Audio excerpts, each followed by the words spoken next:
And this is from the Pra River, and a lot of communities are drinking this water. At the time we were taking these samples, there were children who were happily swimming in this water, not knowing what it is. Now, previous speakers have spoken about turbidity. What it means is that the level of suspended particles in this water. It is not only that makes it polluted, but it's a concoction of chemicals, mercury and others. And in these rivers, the fishermen fishing can no more catch fish because all the fish are gone. So that is very, very important for us to take note. Maybe you may not be living around the Pra or around the Cobra, but can you guess where this one is coming from? It's coming from along the brim, which is feeding our Wager Dam, which is the source for us here in Accra. So the water company will tell you they are not treating chemicals. All they are doing is sedimentation to get the particles to settle. So if it is clear, it doesn't mean it is clean. The water you are drinking, if it is clear, it doesn't mean it is clean. So for those of you who are asking questions that what is our agenda? Our agenda is for all of us sitting here. Our agenda is for you, the journalist who opens your tap. If you are even depending on groundwater, you are not safe because they are also polluted. And most of our sachet water and others are depending on the groundwater. So you sitting down there, you are not safe. This is your fight. This affects you. Anytime you open your tap, remember and ask yourself, is this water clear? Enjoy the campaign. Thank you. And our future. There is a house. You are staying there with your parents, and you have a borehole, and people come and fetch. But people who come and fetch, some particular people have decided that they will come with poisons in their buckets and fetch into it, and you are the same people also drinking the same thing. You have found out that these people are putting poison in your borehole. You complain to your father, and your father says, those people give me some small allowance, so you drink the poison like that. And your father says, I can't do anything about it. Then you continue complaining, and he says, continue drinking it. Maybe next year by this time, we will no longer be here. So you continue drinking it like that. Will you continue drinking the water? How will you feel about your father? He's a wicked person. That is what our politicians are doing to us. This galamsey that is going on, if you knew how our future as humanity is threatened, you will not be sitting down smiling with these politicians. And somebody had a guest this morning. He's called that if we stop galamsey today, some MPs will lose their seats. And so he actually shouted that we will not stop galamsey today or tomorrow because we will lose our seats. And we are there smiling with them. That is the highest form of genocide and wickedness. And Catholics, we are quiet. Let us do something. Even if I'm not calling for riot, but put something every day, show your displeasure, because our leaders have failed us. This is the highest form of wickedness for a father, for leaders to tell their children to continue drinking poison. And imagine if your father could do that. You children drink the poison, okay, me, I drink hot water. That's another level of wickedness. And children of God, they are quiet. No, we cannot continue to do that. Let us rise and let our leaders know. This is what I tell you. Post something. React to something. Let people know. Let us not let us fall practically and pretend that one thing is better. Our lives are at stake. So the person will lose his political seat. But for my mother in the village, she loses her life because somebody wants a seat. That is wickedness. Children of God, let us rise. Tell a friend to tell a friend. Post something. Even if you cannot go and demonstrate anything, I'm not calling for riot, but show displeasure even on social media. And let us call our church all well. May we live, may Ghana live. God bless our homeland Ghana and make us great and strong. God bless you.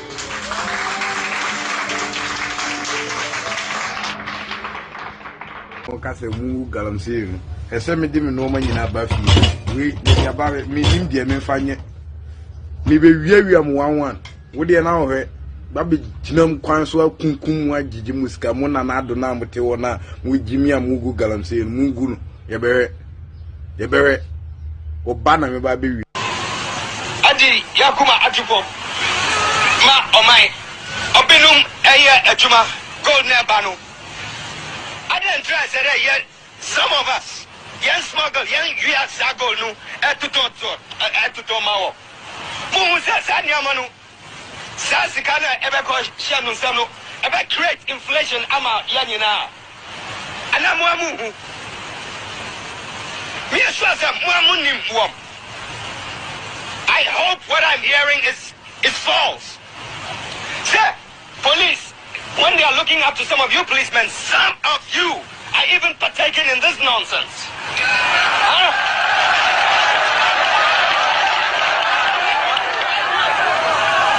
Mimba hobium. Na, ansana. Che.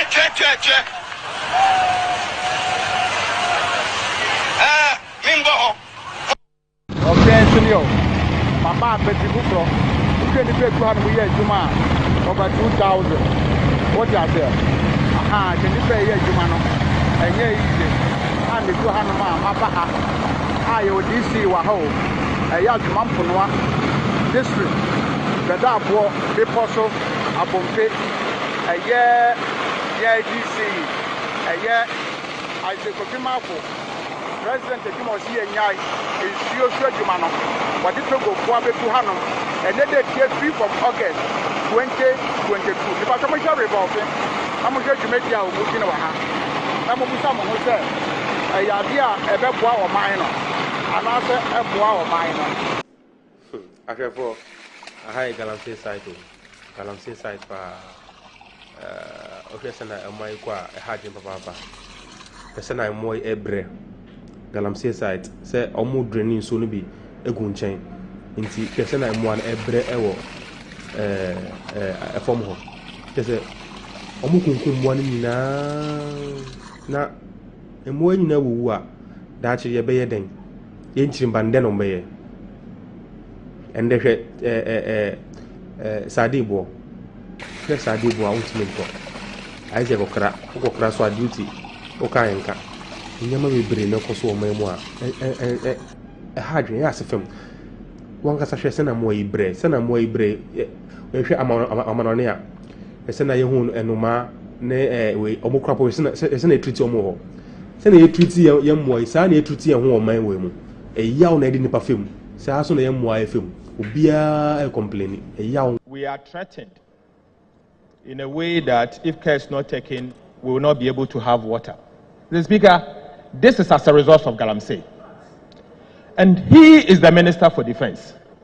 The President of State is President Nana Addo Dankwa Akufo-Addo. So if the President has failed, he should admit so.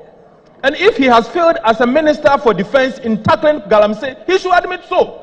It is wrong for him to cast insinuations and aspersions and creating impressions that somebody is making political statement. The executive power of state is with the President. And you are the Minister for Defense.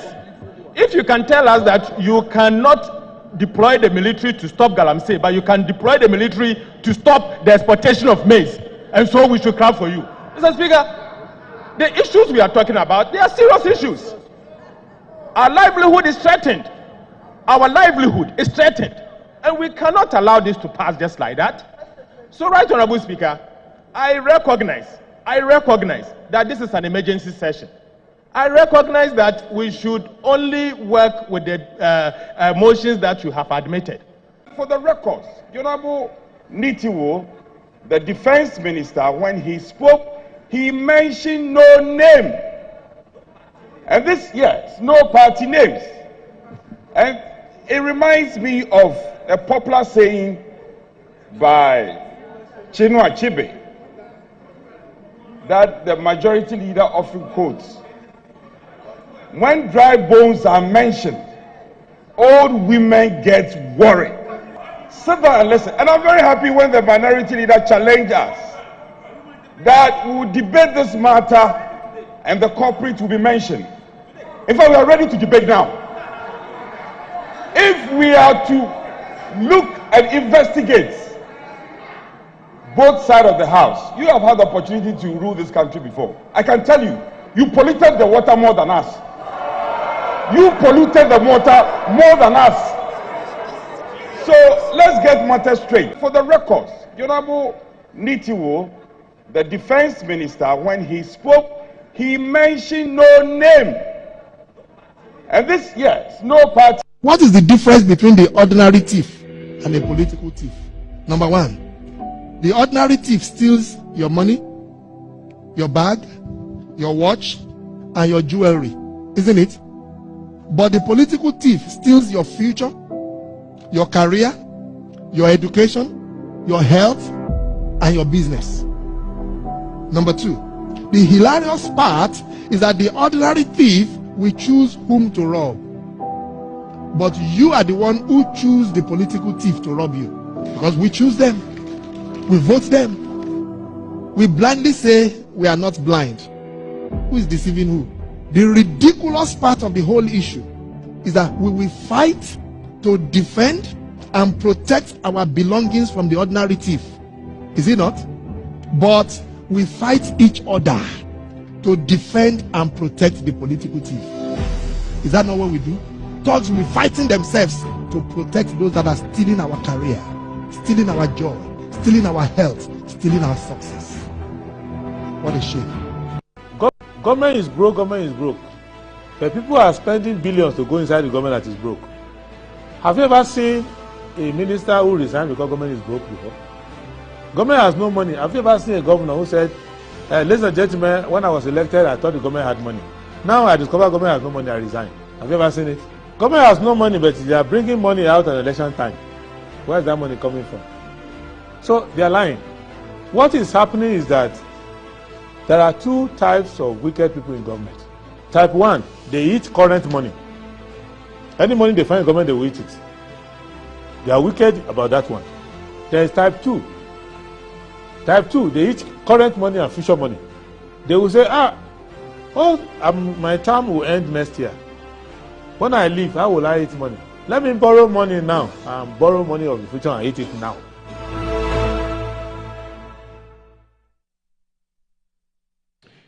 Well, today is the 19th of March. Good morning. Thank you very much for joining us on Good Morning Ghana on Metro Television. Once again, we thank God for keeping us alive and kicking today. We're back again to join the nation's conversation on what's happening in our dear country, Ghana. We'll go straight ahead and look at the front page of the newspapers. And I'll start, as usual, with today's Daily Graphic. Daily Graphic is reporting that Agric business too small for impact, CEO asserts at PwC post-budget forum. Ghana Commercial Bank launches MCE group loans. It offers to support petty trading groups. 2025 budget inspires hope. That's ISE. The Ghanaian Times. 2025 budget inspirational, ISE states calls for proper implementation. Make prisons transformative centers. President to new prisons boss. Acquisition of Ghana Bauxite Company Limited by OPLC followed due diligence. Ghana records annual shortfall of 330,000 units of blood. National Blood Service. Soldier, 4 others shot dead in Boku, Nanumba. The Daily Guide. Ashanti Council of State poll. Police reviewing CCTV footage. Minister. AG drops Baka Vomawo treason felony charges. Ghana Bauxite Company defends OPCL acquisition. RTI Commission imposes 100,000 cedis fine on National Signal Bureau. The Daily Statesman. Rifts in NDC over Chief of Air Staff appointment. NDC not committed to development upon Nkrumah laments inadequate budgetary allocations to critical sectors. Bamia's digitalization agenda proven right, Franklin Kujo. The Daily Post. U.S. court awards Hanas Arimeyawa Hanas $18 million in defamation case against Kennedy and Japan. Rot at Ghana Water Company Limited, billions of cedis and millions of dollars being stolen by directors and Egyptian contractor through the purchase of street lights. Council of State member Kwamega Tanko hosts discussion with U.S. delegation led by Alex Dusilme, Vice President of all mayors in the United States. The Insight. PFJ was avenue for chop-chop. Okuno slams ex-government for misappropriating project funds. Air staff Ajim Frimpong's appointment allegedly draws hue and cry from party loyalists. True state of economic decay hidden under Akufo-Addo, finance minister. Bloody clash at Ashrifa land guards inflict wounds on among chiefs after court verdict. The Informer. Present yourself for OSP investigations. Legal experts advise Oforiatta. Minister outlines vision for Ghana Post as new leadership assumes office. God will reward your benevolence. NPP man prays for Baumia. Dampari's achievements and paroled. Security dawn. 2024 GDP growth not Galamsey induced statistical service. The Herald. Military chiefs divert $1.4 million armored vehicles as retirement gifts. Mahama government kept in darkness by outgoing CDS General Opong Pepra. Foreign Minister strengthens economic diplomacy with key agencies. Dozier reveals GAPIC inconsistencies in GBC's boss's new contract. Atomic Commission raises alarm over intrusion at nuclear facility. And the U.S. court empties Kennedy Japan's pocket of $18 million in Anas defamation case. The Inquisitor. OPCL acquisition of shares in GBC. It was a clean deal. Senna sacked from national security. Fuel prices dropped for third consecutive time. Editorial. Fighting the OSP for fighting corruption. Let's make VRA great again. CEO. And the Accra Times. 24-hour economy policy. NDC MPP MPs express opinions after policy advisors' presentation. Mahama Yariga dismisses Afenyo Makin's proposal for a hospital and chamber block for MPs. Tete Yohono is a result getter. Peter Tobu. Bagwin tax MPs says 2025 budget is a statement of values and priorities. 2025 post-budget workshop, enrich your parliamentary scrutiny. Clark. Governance has its own character. Afenyo Makin. Neglect of Wa Bole Techiman Road. MP cries for attention. That's it for the front pages of the newspapers. You're watching Good Morning Ghana live on the Metro Television. Please stay with us.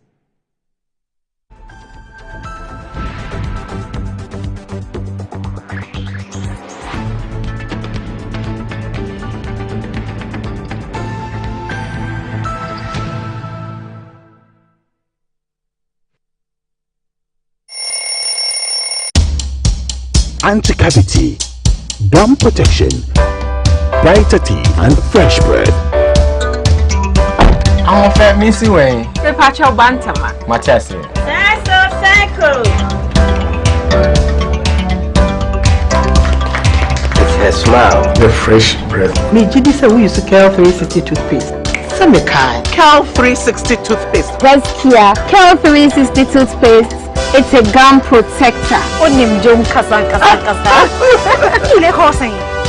360 better way. It's cool mint. Gives me fresh breath and your confidence booster. You will see feeling when you Cal 360 toothpaste. Happy smile. Cal 360 toothpaste, anti-cavity, gum protection, brighter teeth, and fresh breath. Cal, happy smile. This advert is FDA approved. Sometimes the unexpected happens and the hero falls down in his own story. But he needs not stay down for long. Cosmopolitan Health Insurance is your trusted health partner.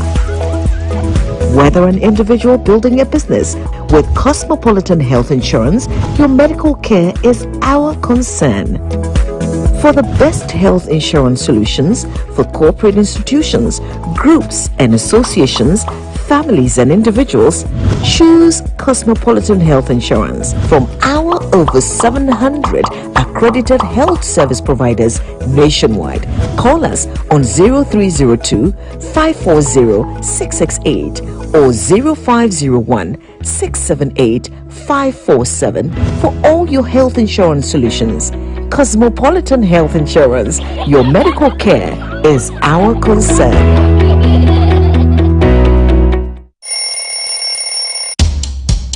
Anti-cavity, gum protection, brighter teeth and fresh bread. I'm a fair missy way. Prepacho bantama. Machasi. Cycle. It's her smile. The fresh breath. Me Gidi say we use Cal 360 toothpaste. Some kind. Cal 360 toothpaste. That's Kia. Cal 360 toothpaste. It's a gum protector. Onim jom kasa. Kile horsing. Cal 360 did the way. It's cool mint. Gives me fresh breath and your confidence booster. You will see so feeling to when you know Cal 360 toothpaste. Happy smile. Cal 360 toothpaste, anti-cavity, gum protection, brighter teeth and fresh breath. Cal, happy smile. This advert is FDA approved. Look around. Home also need a makeover.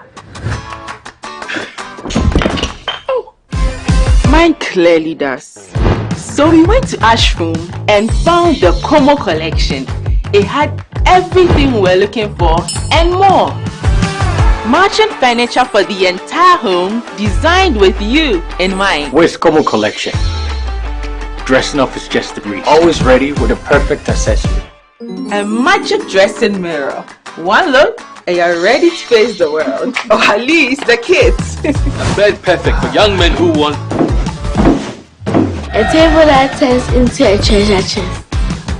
And finally, a sofa with this grand TV unit for family time at home. Head over to any Ashphone store now and discover the new Como collection. Ashphone, feel it, know it.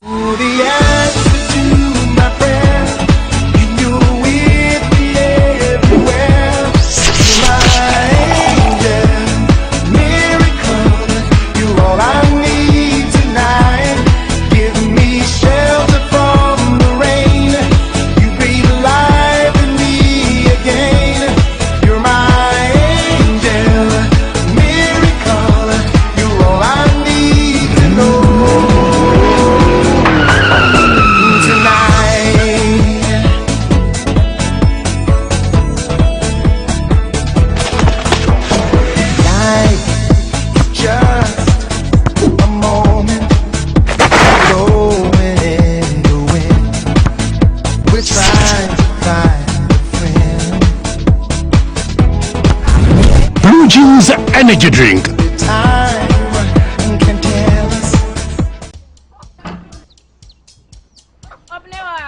Mommy.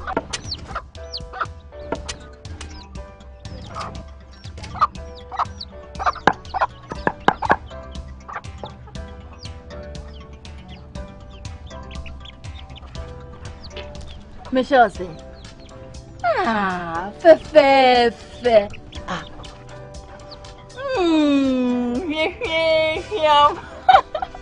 Different era, better result. Time has changed and time has brought Cal Chocolate Toothpaste, healthy gums, anti-cavity, fresher breath, and it whitens teeth.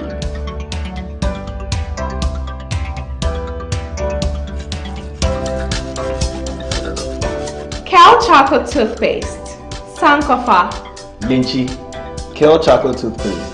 Happy smile. This advert is FDA approved. Anti-cavity, gum protection, brighter teeth and fresh breath. I'm a fair missy way. Prepacho bantama. Machasi. Cycle. It's her smile. The fresh breath. Me Gidi say we use Cal 360 toothpaste. Answer me kind. Cal 360 toothpaste. That's Kia. Cal 360 toothpaste. It's a gum protector. Onim jom kasa. Kile hosen. Cal 360 did the one. It's cool mint. Gives me fresh breath and your confidence booster. You will see so feeling to Cal 360 toothpaste. Happy smile. Cal 360 toothpaste, anti-cavity, gum protection, brighter teeth, and fresh breath. Cal, happy smile. This advert is FDA approved. I'm a brand manager. Of course, I accept only quality and affordable printed souvenirs for my promotional campaigns. I'm the head of academic affairs of a very important institution in Ghana. Of course, we only deal with quality, reliable printing companies for our institution's printing materials. I'm talking about appointed time printing. Appointed Time Printings. We take pride in our extensive print scope that transform your ideas into captivating visual masterpieces. We delve into the core objectives and vision of each print project. Precision printing is at the heart of our printing process as we meet your tight deadlines. Our rigorous inspections, color verification, and overall printing excellence are assured. 20 years of printing excellence. It's always a pleasure working with you to create a vibrant, dazzling printing experience that gives you a masterpiece. Appointed Time Printing, your world of quality and affordable printing. Attention all farmers, are you ready to take your crops to the next level? Introducing 3 effective organic composts that will revolutionize your farming practices. ACAP, KCAP and IRECOP brings to you the ultimate solution for your fertilizer needs. Introducing the ACAP Grade A, KCAP Equiafua Jinkwa, and the IRECOP with cocoa blends, palm blend, and mulch. These are made from locally sourced municipal solid waste, and these are the perfect choice for sustainable farming. Join the organic revolution today. Boost your crop yield, improve soil health, and support sustainable farming practices. Choose ACAP, KCAP, and IRECOP organic compost for a greener and bountiful harvest. For your purchase and more information, call the numbers on your screen. Our products are endorsed by COCOBOD, Planting for Food and Jobs, and the Ministry of Food and Agriculture.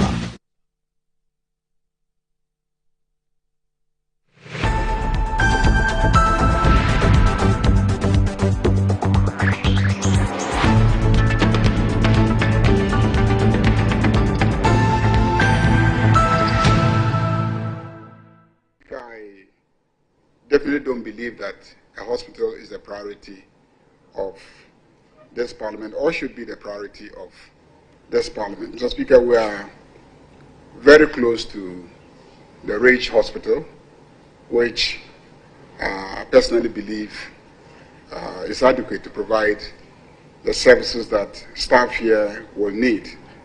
And I don't believe that at this stage in the finances of this country we should have a political class building a hospital especially for itself and not wanting to mingle with ordinary Ghanaians and the facilities that they use. So I totally reject a proposal to construct a hospital for Parliament. We have a clinic which is in keeping with what most establishments have.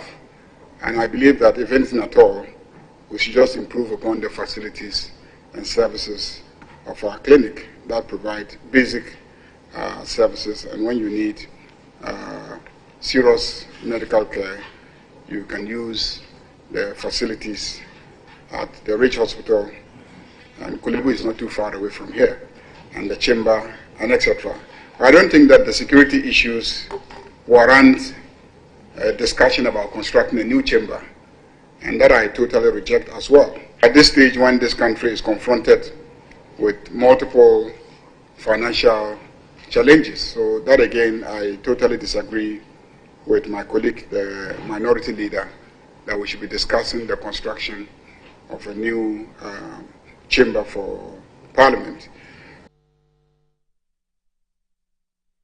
Just live and good morning on Metro Television. My name is Aldo Moro. My guests are here, but before I introduce them, let me say that Blue Jeans Energy Drink is proudly associated with Good Morning Ghana program, the Good Morning Ghana show. A Blue Jeans Energy drink is actually one of my favorites, and actually, if not my favorite, it's because of the nutritional value that I get when I take Blue Jeans Energy drink. Blue Jeans Energy drink has been on the Ghanaian market for over 20 years, and it is now tried knowledge. It's obvious what it does for our body. The fact that it contains many vitamins and nutrients, vitamin B2, vitamin B3, B6, B12, there's taurine, there's guarana, which are known to boost your strength and your energy. It promotes high performance and endurance. Blue Jeans Energy drink has been tested and it's been tried. We know it, and we can testify that it is the best on the market.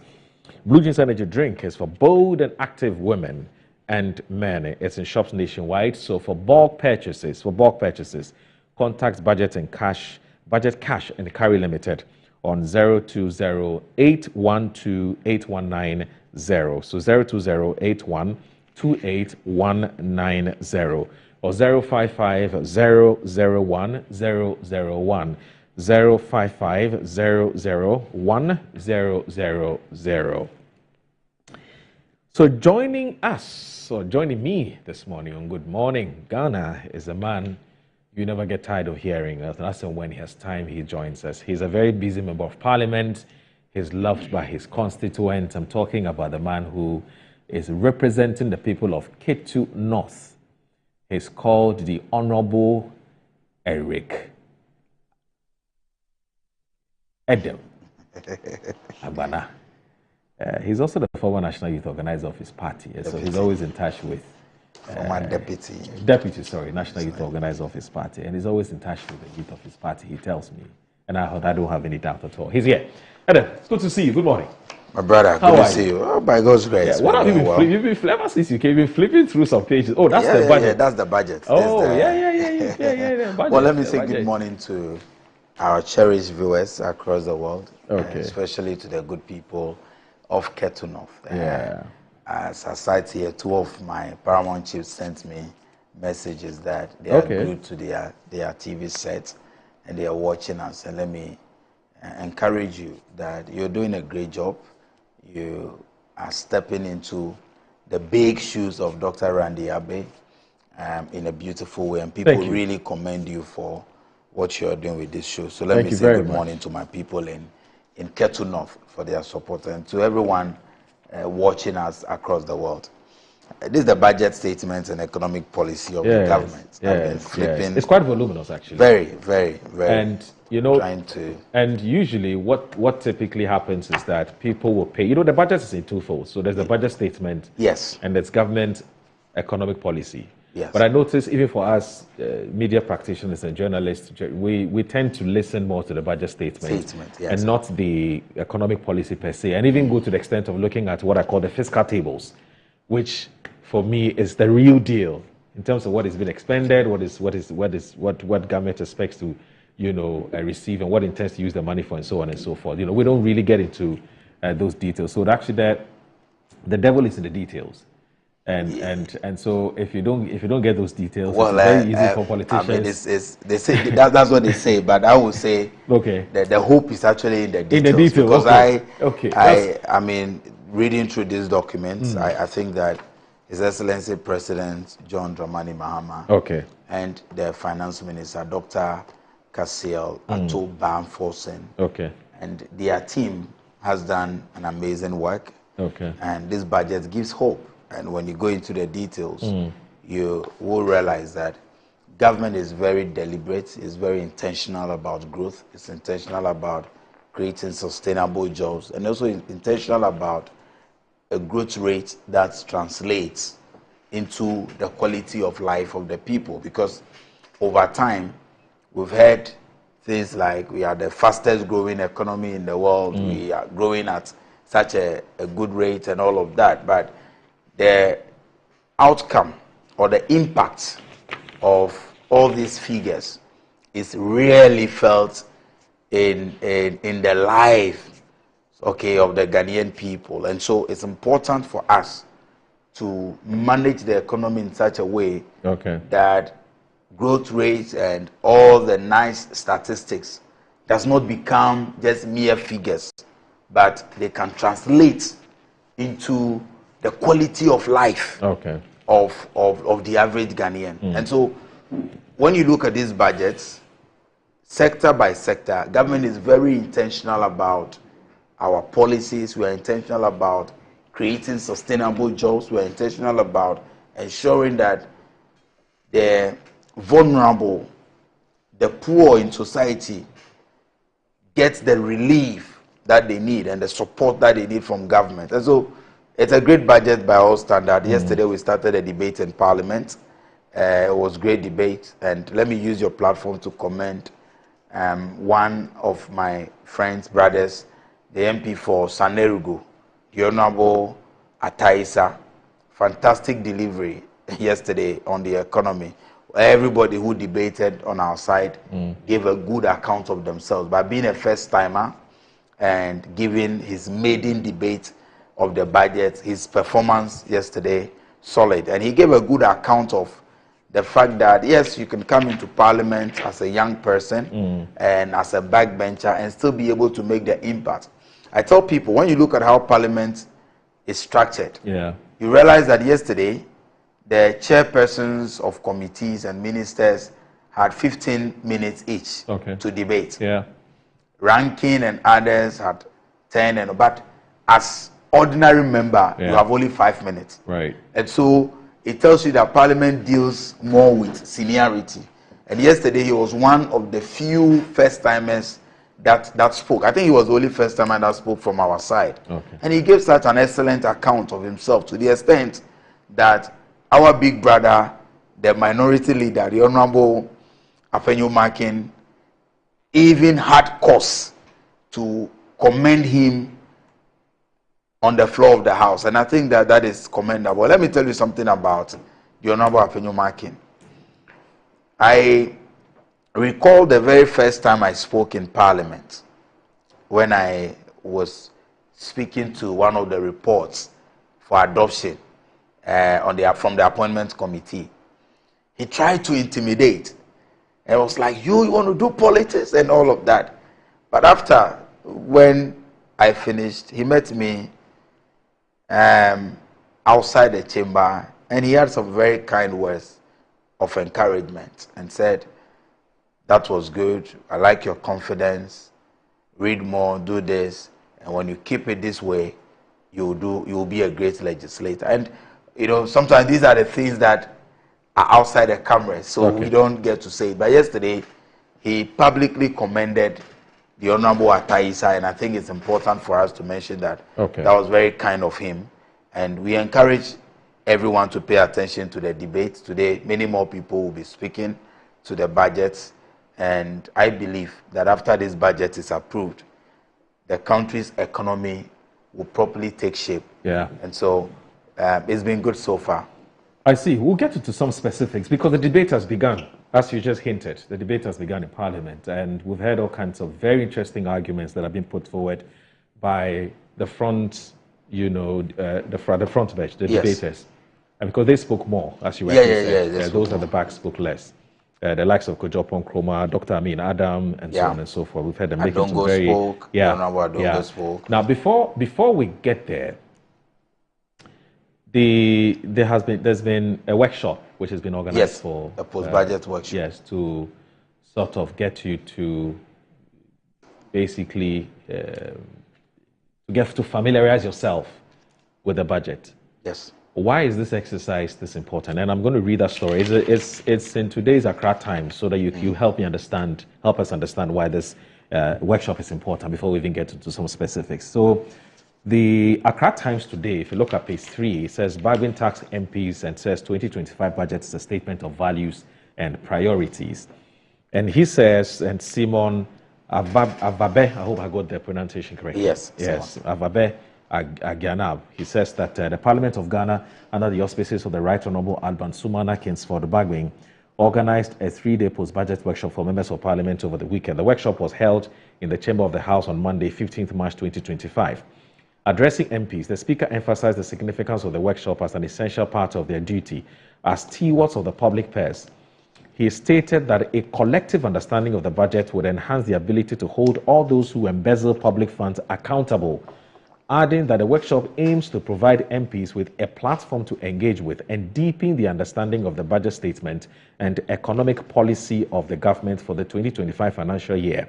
Honorable Abambagin acknowledged that it was a crucial step in equipping MPs with the requisite tools and knowledge of effectively scrutinize, analyze, and make informed comments about fiscal and economic policies and their impact on the nation. The Speaker underscored the importance of the national budget, describing it as the most significant policy instrument of any government. He notes that the budget addresses government policy priorities and provides a roadmap for national development. Additionally, it discloses projected resources available to the state, planned provisional expenditure, and policy initiatives to be pursued during the budget statement. It touches every aspect of economic and social life, including safety and security, law and order, infrastructure, education, health, food, agriculture. This necessitates the attention, appreciation, and participation of every citizen because it directly impacts on their daily lives. The Right Honorable Bagwin stressed that the budget was not merely a technical document, but a statement of values and priorities, and deals with the kind of nation Ghana aims to build to reflect with the hopes and aspirations of the people.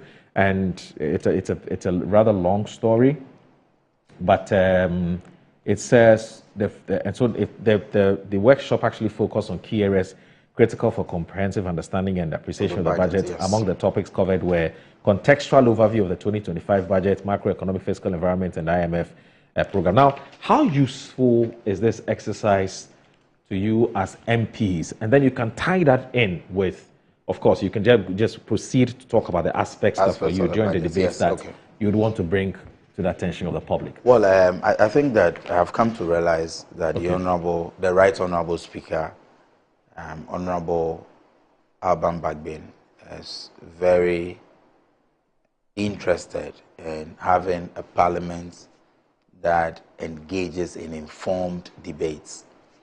Since we were sworn in on the 7th of January 2025, we have had 3 workshops. The first one was the workshop induction and orientation for new members of parliament like myself.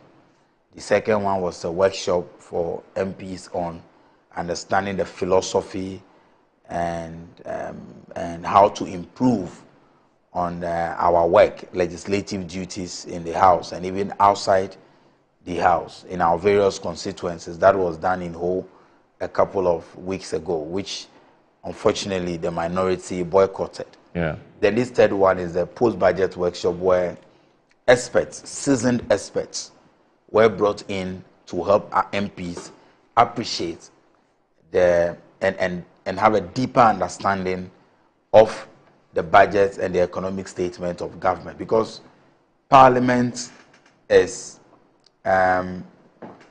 made up of people with different backgrounds. So I have a background in economic policy management. I have a background in development finance. I have a background in security and intelligence management. So maybe when I take the budget, because of my understanding of things like public sector finance and how the central bank works and all of that, it may be easier for me to appreciate or to understand the aspects that relates to my background. But when it comes to health, because I do not have a background in health, maybe I may not even be interested in getting to understand how the budgetary allocations for health, what does it go into? Why do we have to allocate this much to dealing with chronic diseases and all of that? Yeah. And so Parliament is made up of experts from many fields. They are lawyers, they are activists, they are people from various backgrounds. Now, when the budget is read, it is important for all of us to be carried along. And so, Speaker and the leadership of Parliament decided to engage us in this post-budget workshop. It's been a practice, but this particular one, I can say, from the account of my seniors, this was very, very intense. Okay. We got to appreciate even the thinking of government behind some of the allocations. For example, we got the Venerable Gusi Tano Oh, he was there? Yes, he was there. He spoke about the 24-hour economy. Yeah. And sincerely, I've been speaking to the 24-hour economy as an NDC communicator. I campaigned on 24-hour economy, but there was something about his presentation. He went further, and from that day, I began to appreciate the 24-hour economy even more. You mean after listening to yes, you had a lot you need to. I think that. So, in fact, after the day, I must confess publicly. Okay. I told some of my colleagues that maybe all that we have to do for the next 6 months is for us to buy airtime for Mr. Gusitano to go around media houses across this country and speak to the 24-hour economy. Because during the campaign, many of us focused only on its ability to create jobs. But I tell you that issues of industrialization, and if Ghana really wants to make giant strides in industrialization, in improving on the manufacturing sector, in ensuring that there is import substitution so that we reduce our import cover. As we speak today, huge sums of money goes into importing items that we are capable of producing. Then the solution is the 24-hour economy. And Mr. Gusitano made us better appreciate that point and what the 24-hour economy was all about. And I tell you something. On that day, after all the presentations and after all the speakers gave their presentations, the NPP or the minority in Parliament asked several questions. But for some strange reasons, after Mr. Gusitano gave his presentation on the 24-hour economy, not a single question from the minority on the 24-hour economy. Is that to suggest that everybody had grasped what he has said? It's two things. I believe so. Okay. I believe so because, you ask a question if you do not understand or you want a better understanding of a particular aspect of the presentation. Exactly. But all of them, they had no question for Mr. Gusitano. Maybe they didn't understand.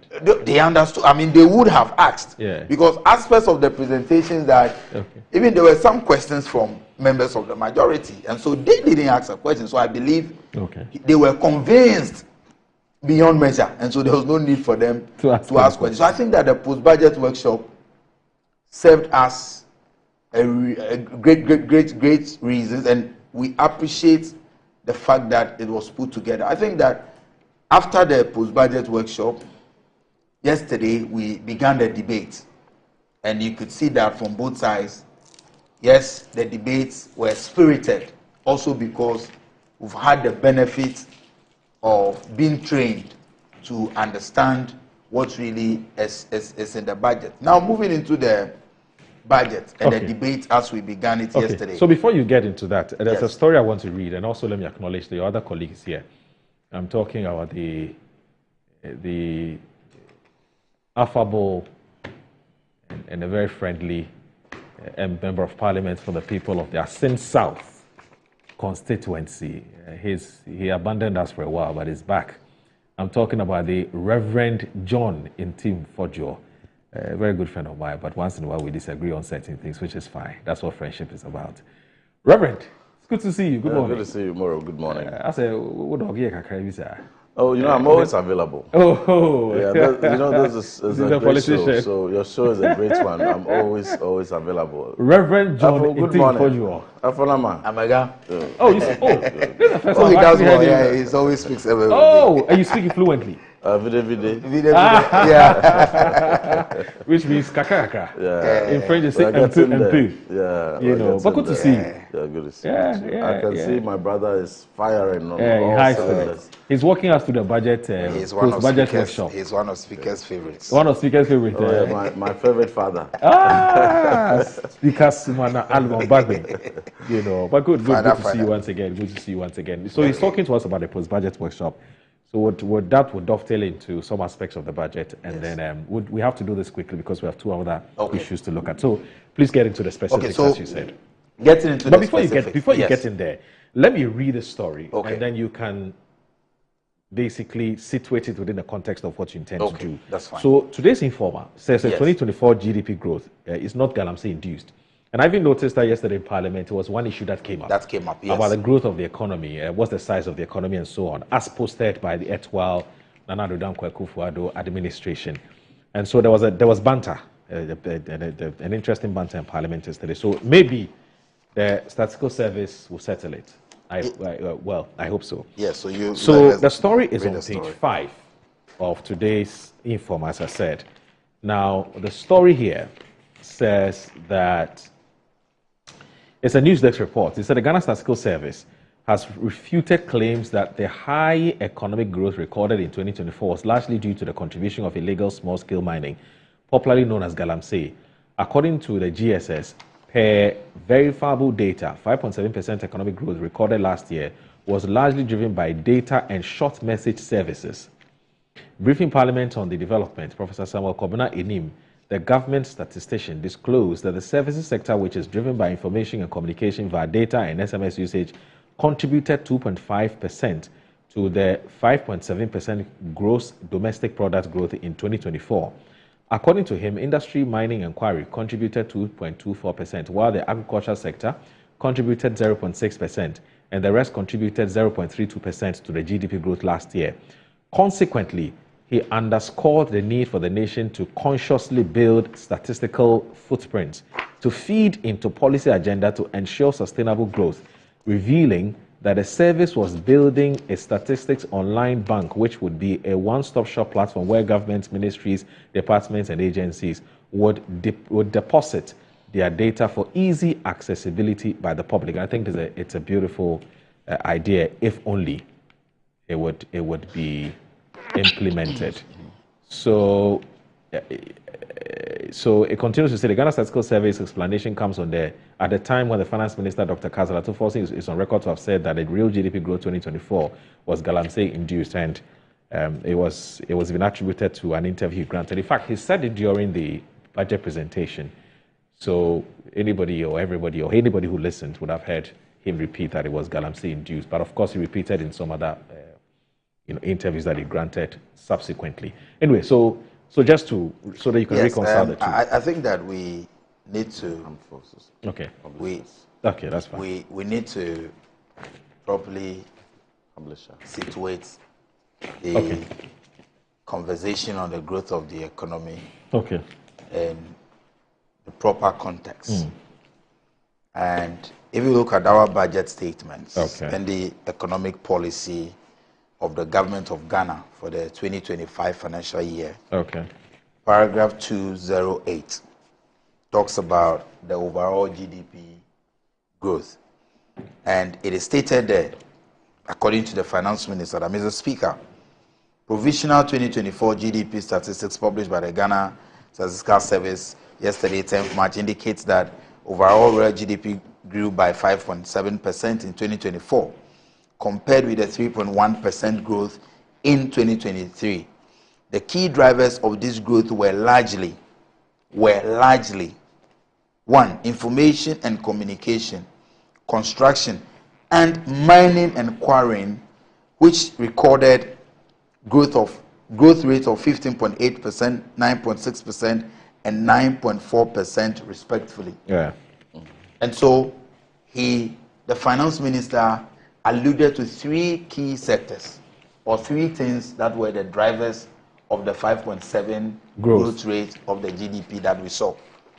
Now, the Finance Minister is not wrong in saying that the growth rate can be attributed or is attributable to Galamsey. Because when you talk about the three key sectors that were mentioned, mining is part. And in this mining, we were made to understand that a chunk of the gold that was produced, a chunk of the gold that we exported to the global market came from Galamsey or small-scale mining. Again, the evidence of illegal mining was obvious, palpable for everybody to see in 2024 when we saw the massive destruction to our forests and destruction to our water bodies, to the extent that even the Ghana Water Company in 2024 predicted, but that if the trend continued as it were in 2024, by 2030, we will be importing water before we could drink. And so we all admit, we all accept the fact that in the mining sector, we have a big issue with galamsey.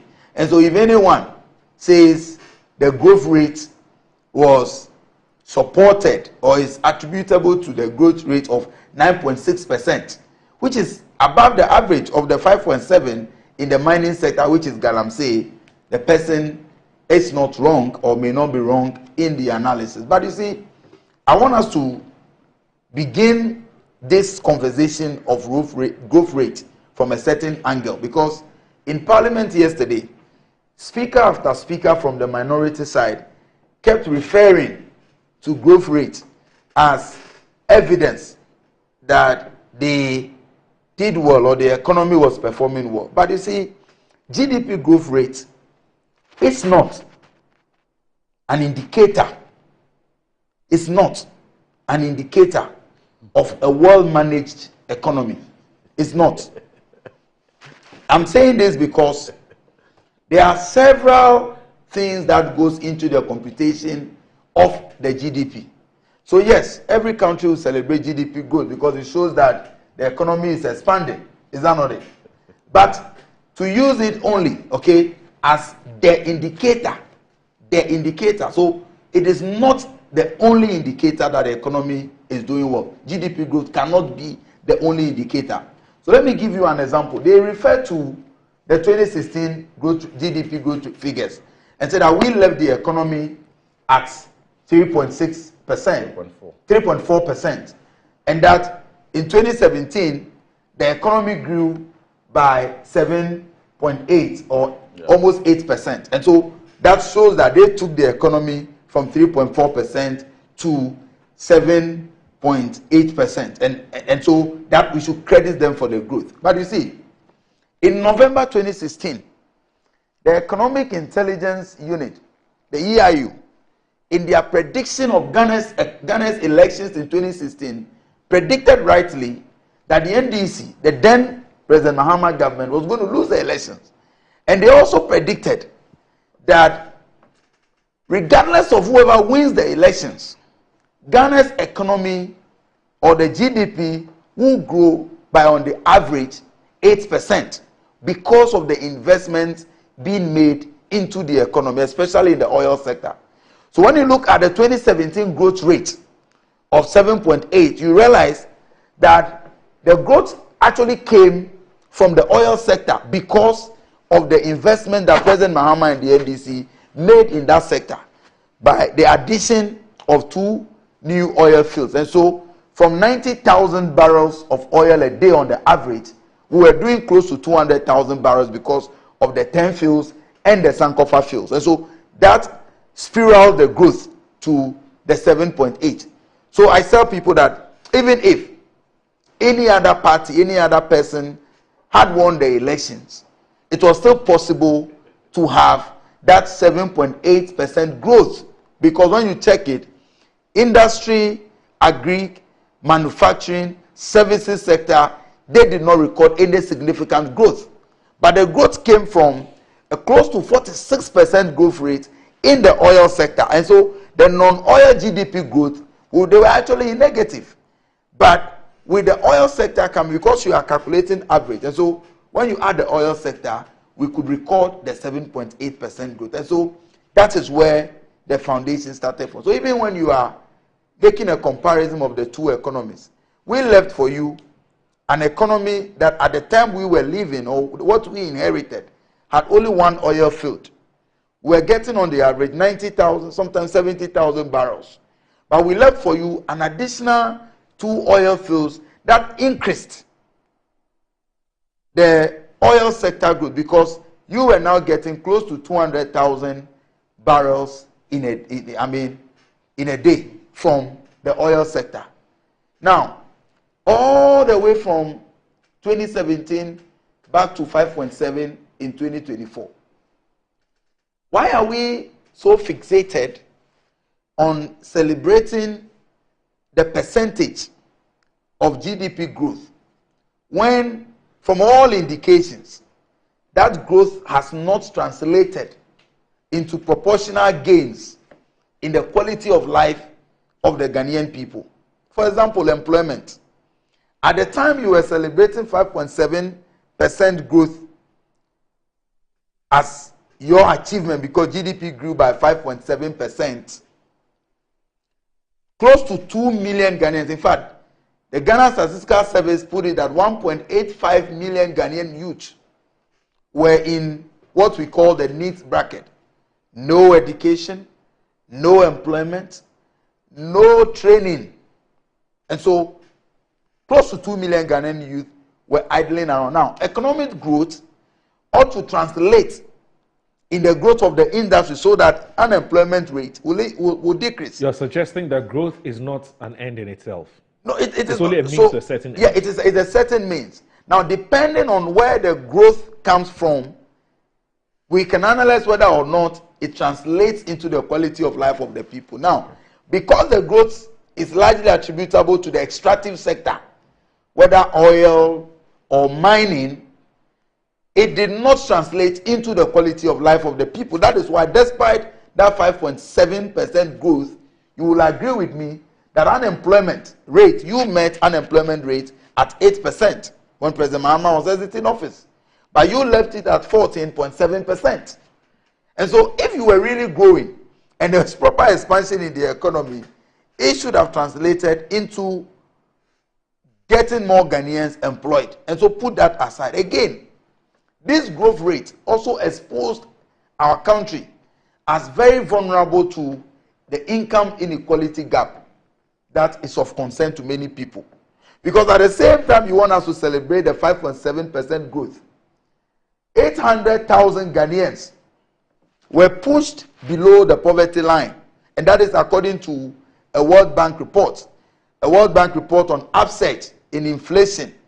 And they attribute it to the fact that inflation, which became so high under your tenure, that inflation has pushed over 800,000 Ghanaians, 850,000 Ghanaians actually, under or below the poverty line. So now if you celebrate growth, GDP growth, just in terms of the percentage, without looking at how that affects or impacts the average Ghanaian, you may be missing a key point. Because as for GDP, we are talking about gross domestic product. It can mean that today, Buru, if some investors or you have some expatriates, they decide to come and invest in this country, maybe they choose to invest in our oil, choose to invest in our gold, they may come with very few workers and use heavy machinery, invest in those sectors, add up to our production and increase or shoot our GDP growth up. But in effect, it will not. 41 minutes. It will, but in effect. Sorry? You mean what? 41 minutes. I've spoken for 41 minutes. No, that's not true. I'm just prompting him. That what? 8:41 started at 8. No, that's not true. Please go ahead. We didn't start at 8. Yeah, please go ahead. No, I know when we started. I keep the time, so don't worry. I keep the time. I know he keeps the time, Reverend. Please go ahead. So, at the end of the day, we're talking about growth rates, and you want us to celebrate your government for 5.7% growth rate, without telling us how that growth has translated into improving the quality of life of them. And I've given you some indications. In terms of employment rate, yes, it had no impact. In terms of even inflation, in terms of people above or pushing people above the poverty line, it rather pushed 850,000 people more below the poverty line. So we are saying that for this year, President Mahama and the Finance Ministry are projecting growth rate of 4%. Then you tell us that how can a reset economy project growth rate of 4% when what we inherited was 5.7%? We are projecting growth rate of 4% because we do not only believe in recording figures, statistics that makes no meaning to the ordinary Ghanaian, but that statistics must correspond, must align with the quality of life of the people. And so We believe in investing in production. And so when you look at all our economic policies, bold interventions, bold solutions, as we announced in the budget statement and as President Mahama announced in the State of the Nation address, these are policies that will translate in proper growth that inures to the benefit of the Ghanaian people. For example, they make mockery of Akukon Kitinkiti. As we speak today, governments or Ghana as a country, we are importing over $300 million worth of chicken. Now, when you grow what you eat and you eat what you grow, what you are essentially doing is that your forex will see improvement because you are not importing more, but you are rather consuming what you are producing and then you import less. So that $300 million worth of chicken products that are imported into this country will see significant reduction. Why? Because the policy you mock, which is the Akukon Kiti, will help 55,000 households to now venture into the production of chicken locally. Okay. Now, when they do that, it creates employment because I have visited a number of poultry farms, even in my constituency.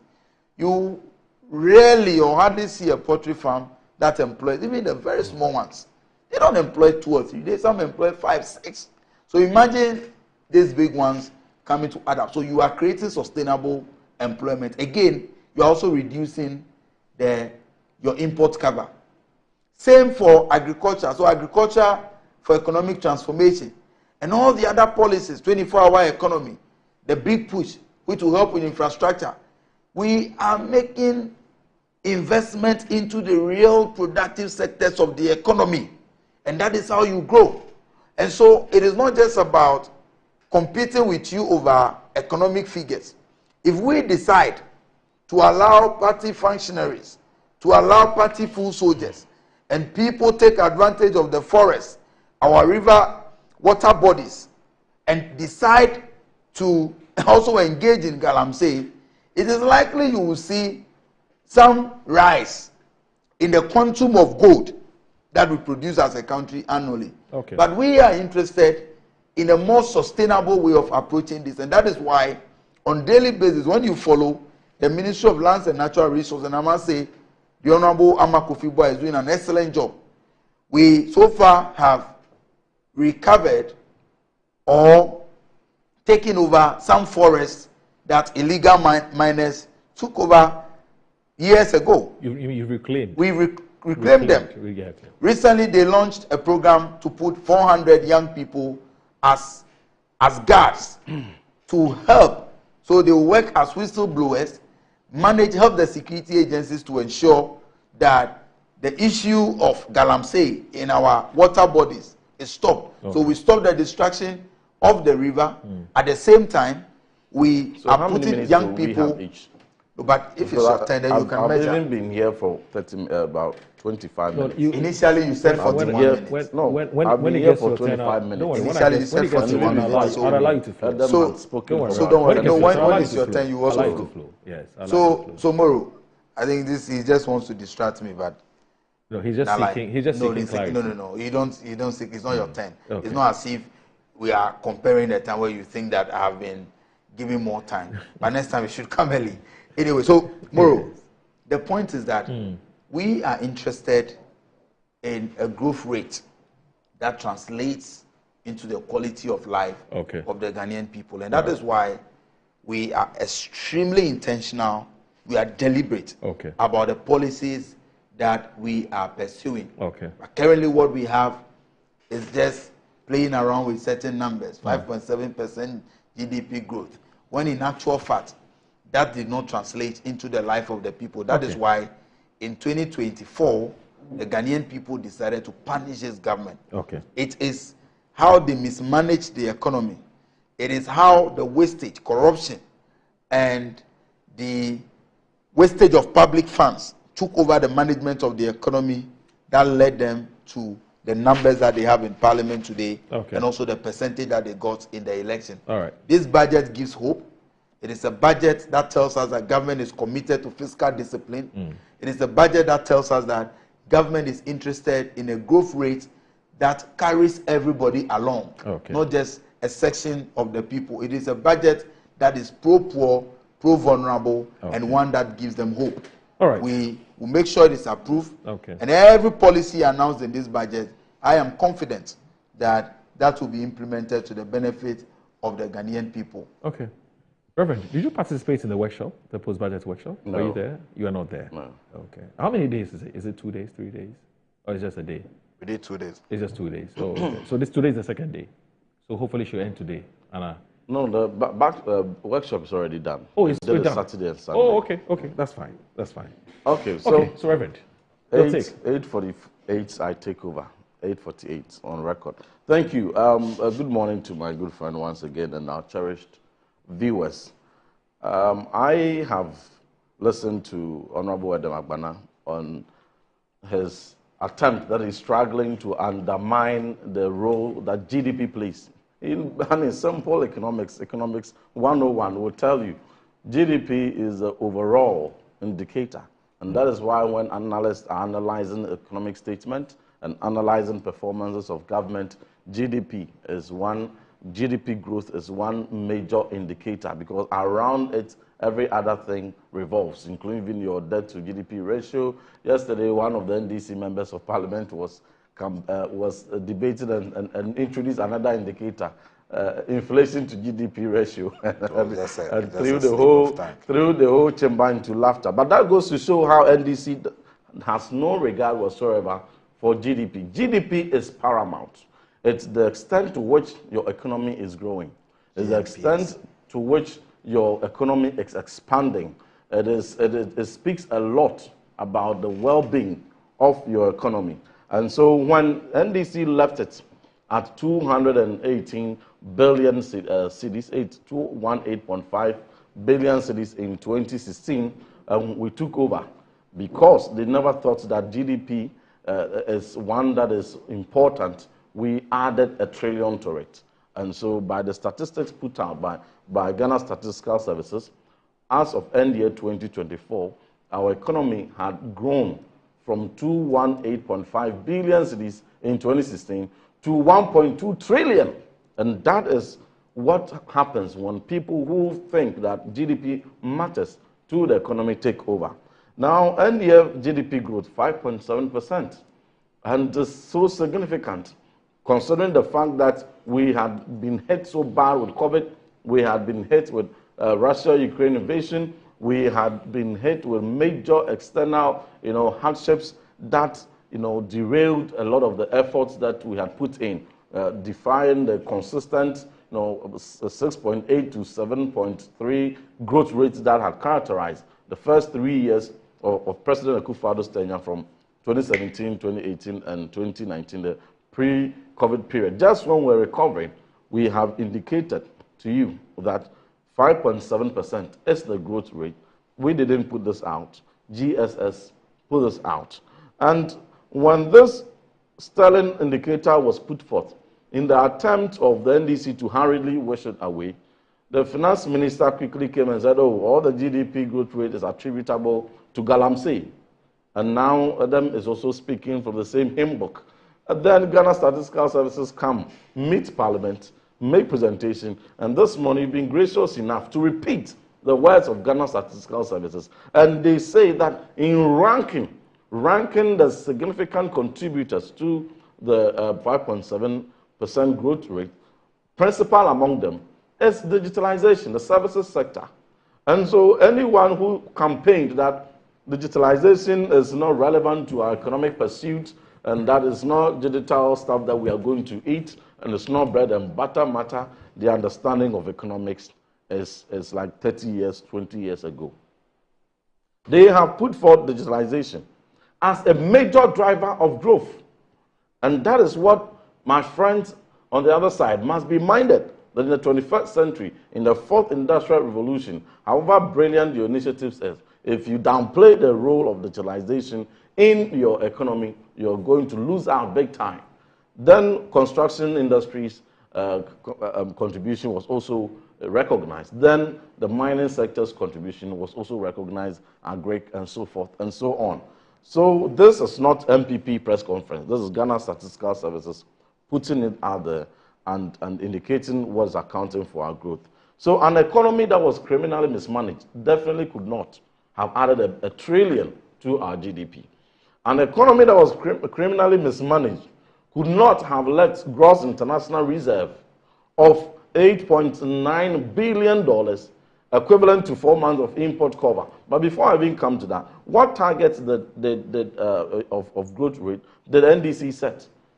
So abysmal.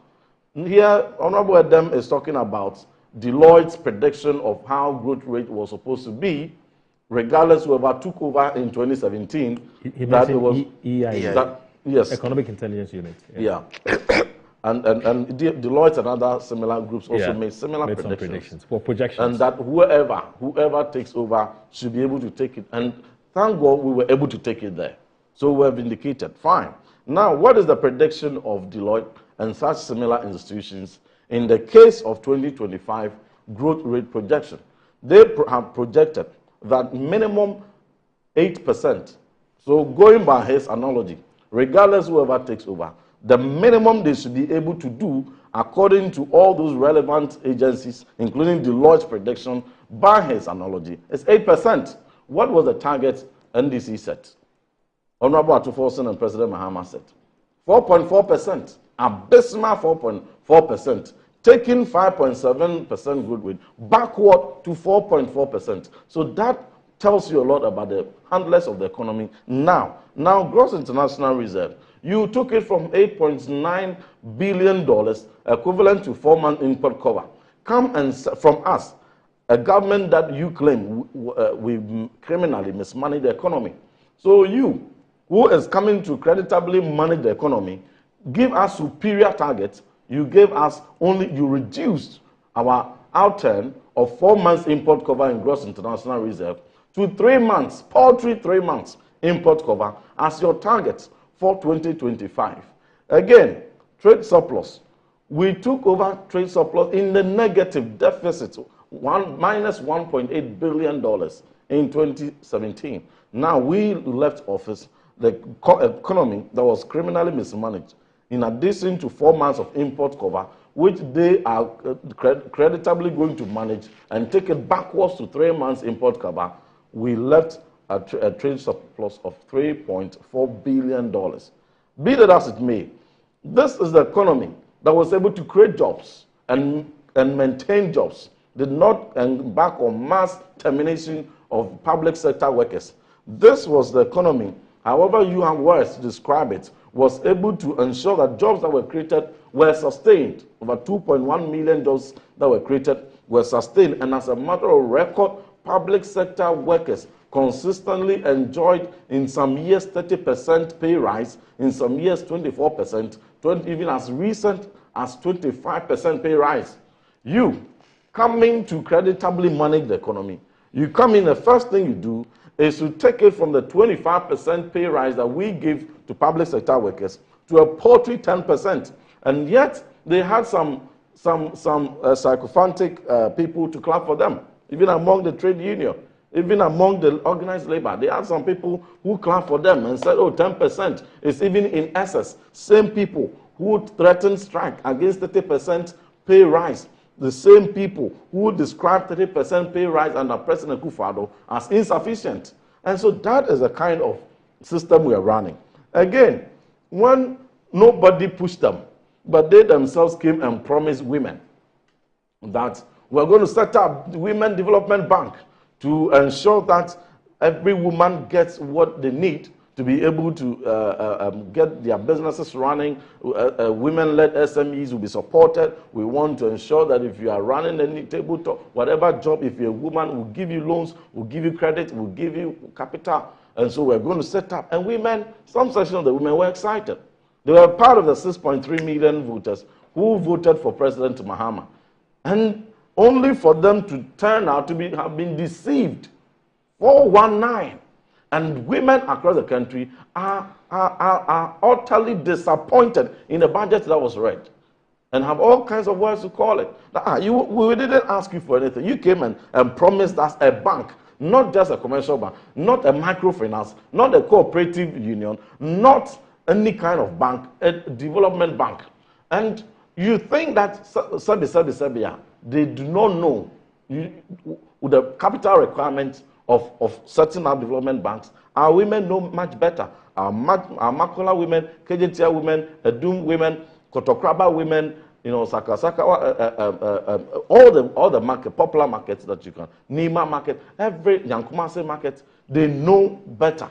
At least they watch TV. Their children also tell them. They know that the minimum capital requirement you need to set up even an ordinary bank is 400 million cedis in this country. And for a development bank, 800 million cedis. So that was the expectation, that minimum 800 million cedis should find expression in the first budget of President Mahama to give credence to the promise of setting women up to thrive. Because when women thrive, society rejoices and households are excited. Only for you to introduce I thought initially at the first sight of the figure, I thought it was 1 0 had been missing, or perhaps the point was what had come before where it was supposed to be. I thought I was seeing 518 million cedis. Only for the finance minister said, no, it's not 518 million cedis. It is 51.8 million cedis. What? What are you going to do with that? And they call it seed money. So if you want to raise 800 million minimum capital within 4 years, and you start with a seed of 51, that is like less than 10%. So when are you going to be able to gather your seed to be able to set up a bank to disburse to the women? So it goes to such, I did the math. If you are even just giving out 5,000 cedis to each woman organizer in NDC, only 10,000 will benefit. Only 10,000 women organizers in NDC or branch women organizers in NDC will benefit. Only 10,000. Not even all of them will benefit. If they even decide to share it among their own women organizers, many would not even get some by their 51.8 million. So it is woefully, who is forcing you? It is woefully a dangerous insult, an unpardonable error, which must be corrected by the next budget, the mid-year budget. I expect a correction of this unpardonable error, and that the point must be rounded up properly. It must be minimum at least 518 million. It's a good seed money. Then by the next year's budget, you top it up with about another 500 million. The women are good to go, and they will be properly set up. So he deceived the women in that respect. Again, when NDC was touting, their promise that, MPP has shortchanged cocoa farmers, and that if they were in power at the time that we had, in an unprecedented manner, increased cocoa prices to 3,100 cedis, that is 31 million in where we come from. That's how we say 31 million. 3,100 cedis per bag, which at the time could afford 11 bags of cement. Never have we ever seen that a bag of cocoa could be sold and in exchange, a farmer could buy 11 bags of cement. It only happened under MPP. So no, this is too small. The MPP has shortened you. If we were in power, by our calculations, we would have given you 6,000. Honorable Atoforsen led that campaign. Honorable Eric Opoku also championed same. Now, the Honorable Eric Opoku, who is now the Minister for Agric, further, even after he had been nominated and sworn in, said that by their calculation, 70% of the international price on cocoa must go to the farmers, and by their calculation, it should be 7,200. Put it in the budget and read it out so that promise you promise farmers finds expression and they trust you for your words. Nothing was mentioned of cocoa prices increase, rather lamentation. So market women have been deceived, cocoa farmers have been toyed with and deceived. And so what section of the Ghanaian population was not deceived in this budget? So please, let us remember that the fidelity of our social contract is one that is so important. And if there's any lesson to be learned at all, they should wake up from their honeymoon claiming, oh, 6.3 million have voted, the same 6.3 million voters that you voted for. If you keep deceiving, go on deceiving them the way you have started, by the time you are in 2028, not even half of that will still remain with you. And that is advice. If they are minded, they should listen. We have been in government, now we are in opposition. If we are offering these advice, they should listen.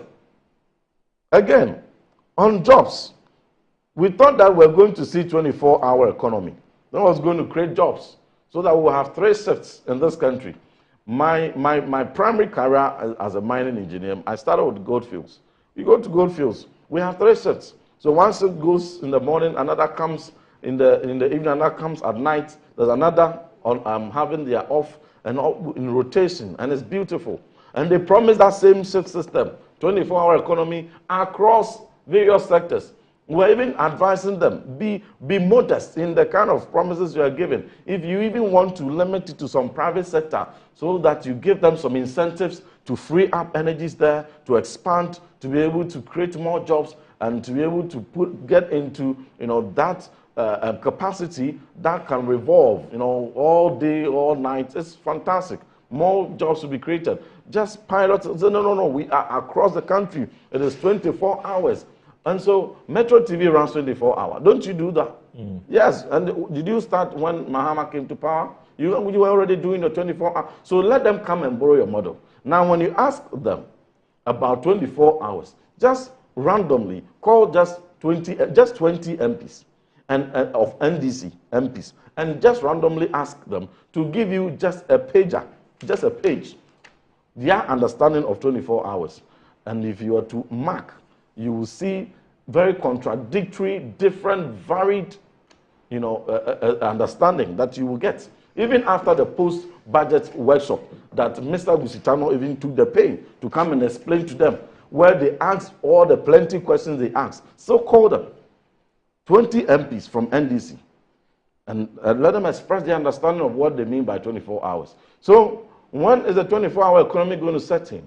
When are we going to see ministries going to work 24 hours? When are we going to see our public transport sector going to operate 24 hours? When are we going to see every sector they talked about operating 24 hours? When are our schools going to operate 24 hours? They said all kinds of things. Even the private sector, apart from the few who have already set themselves up for 24 hours, how many more do they want to add? And what is their incentives? What is their roadmap? What is their plan? And what is the budgetary allocation towards that? That did not find expression. It didn't even, there was nothing of it in the budget. There was nothing of it allocated for that. Now you ask them, they say, oh, we are now trying to put together the legislations to give flesh to the policy, and we are working on it, So your manifesto, I forgot to bring their manifesto. You take a look at their manifesto and take a look at the budget they presented, and there is total misalignment. Ask them, what percentage of the promises they gave found expression in the budget? That's 20%. We have had a team that have taken the pain to analyze it and juxtaposing it to their manifestos. Only 20% of their manifesto promises are found in the budget. And they have only 4 years. President Mahama has only 4 years. And so if they are going this way, by the time they are booted out of office for over-promising and under-delivering, they may not even have been able to cross that 20%. So, but be that as it may, you have not created a single job. But the first thing you do is to go on mass termination of jobs. Insensitive. Come and create 24 hours for the youth to get jobs. You are calling statistics, unemployment was this, unemployment, enough of the textbook unemployment data. Talk about a single job you have created in your 2-3 months in office and subtract it from the mass, over 23,000 jobs you have terminated as your major achievement for your 3 months or less in office. And give me the net effect. How much is left? Nurses were just insensitively terminated. Teachers were insensitively terminated. Ghana Maritime, very illegal and nonsensical terminations. going on. Somebody has worked for 6 years. Somebody has worked for 6 months, 7 months, 8 months. And then just irresponsibly, you just go because order from above. You just go and sign. I really don't know what is really troubling them. They should take a cue from Honorable Okujeto Ablakwa, my good friend, who said that it is not any directive you take hook, line, and sinker, and because they say I should go and terminate, and I'm terminating. Please, exercise your discretion. When he got the directive, took his time as a prudent minister as he is, and said, no, let me take a review. I'm not just going to sack anybody. Let me review how the recruitments were done. And then he submitted on Joy, and the video is available.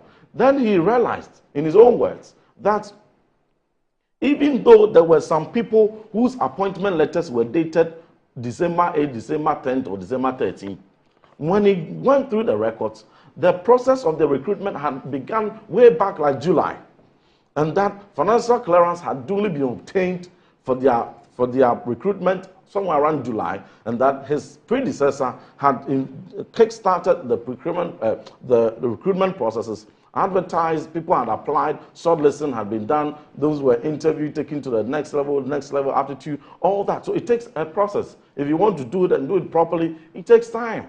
And so they were not just hurried through. So by the time they concluded with the process, it ended up somewhere post-December 7th.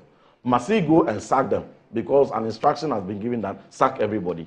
Please, if you're an appointee, you are CEO, Ghana Maritime Authority CEO, I am telling you, if you have received a directive to also join the fray of mass termination, be minded there are repercussions, legal repercussions for the illegality you are perpetrating there.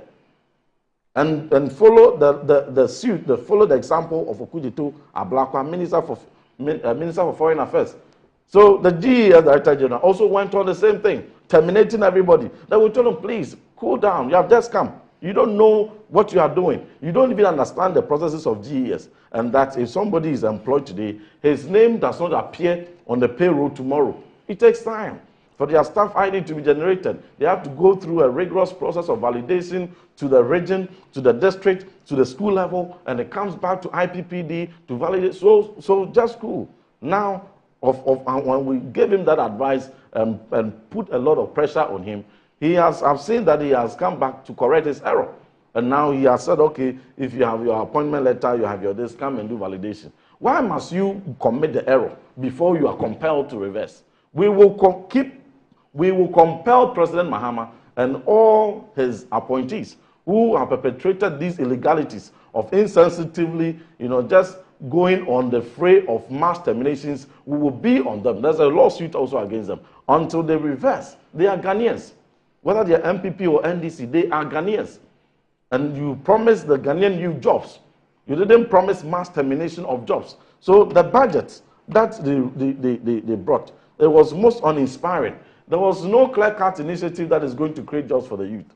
So all the statistics that my good brother Adam has, Honorable Adam Agbana, the MP for Ketu North, has read, he should give me one paragraph of the budget, which is before him, that talks about creating jobs and how many jobs they intend to create this year, and take it from the 23,000 jobs that they have terminated, and we will force them to, now the size of government.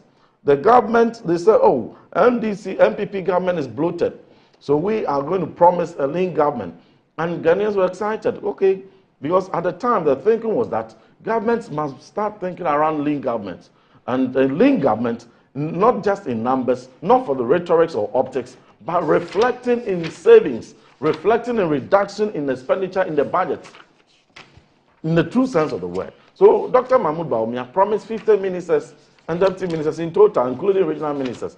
Then President Mahama promised 60 ministers and deputy ministers, including regional ministers in total. He was voted in. He has kept that promise, by and large. It was expected that the lean government that he promised, which he has delivered, should translate, commensurate, reflections should be seen in the budgetary allocation. What did we see? When the respected Honorable Abdullah Jinapo, the former Minister for Lands and Natural Resources, took his stand on the debate on SONA and exposed President Mahama's hidden, appointment to match up with the savings in numbers that he made in the ministerial appointment, having put them elsewhere as presidential advisors, senior policy advisors, presidential staffers, directors of communication, deputy directors of communication, communication specialists at the Jubilee House, and so forth and so on. They said, oh, no, it's not true. It's not. Now, when they presented their budget, they were exposed here again.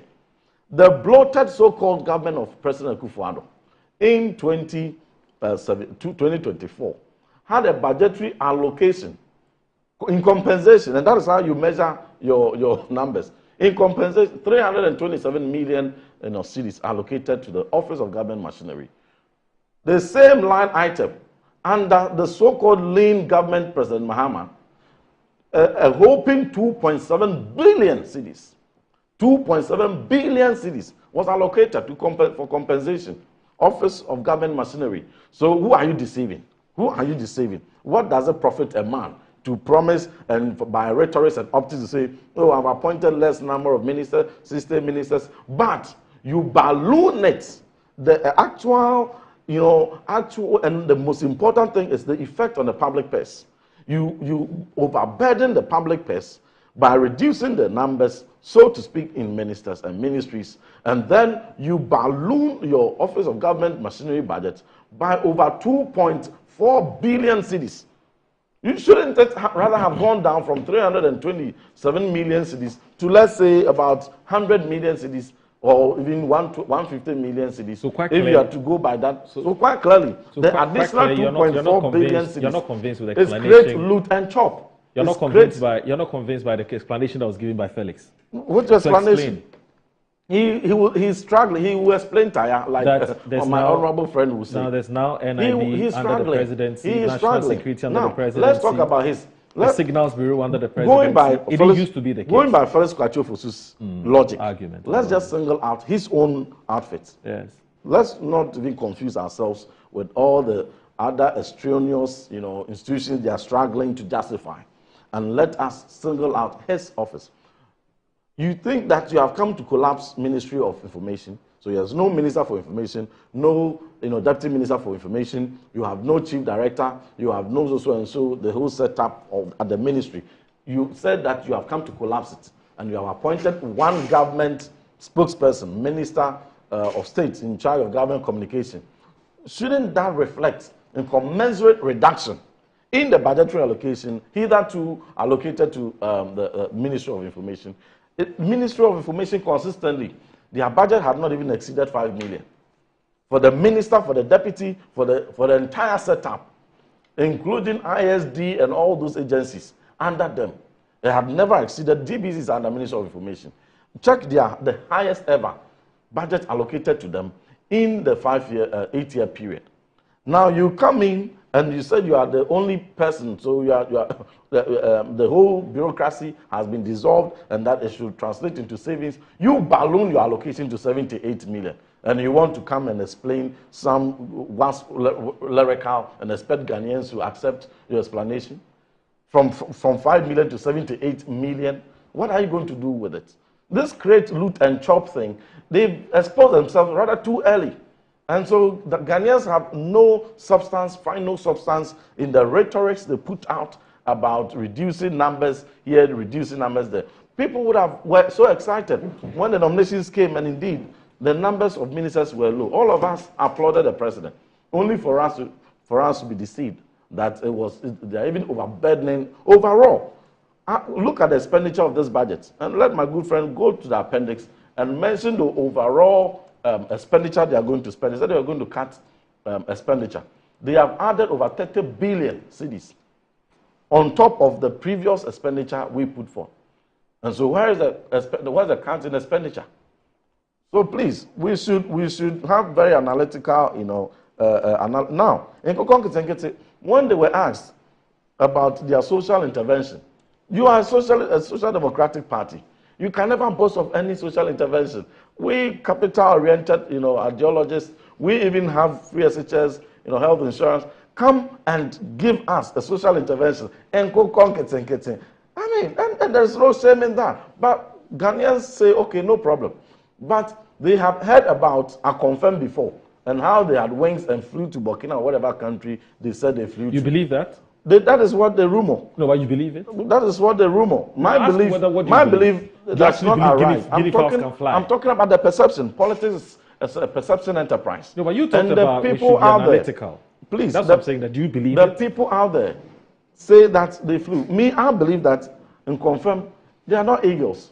Yes. So they can't fly. Yes. So wherever they went, they should be brought back.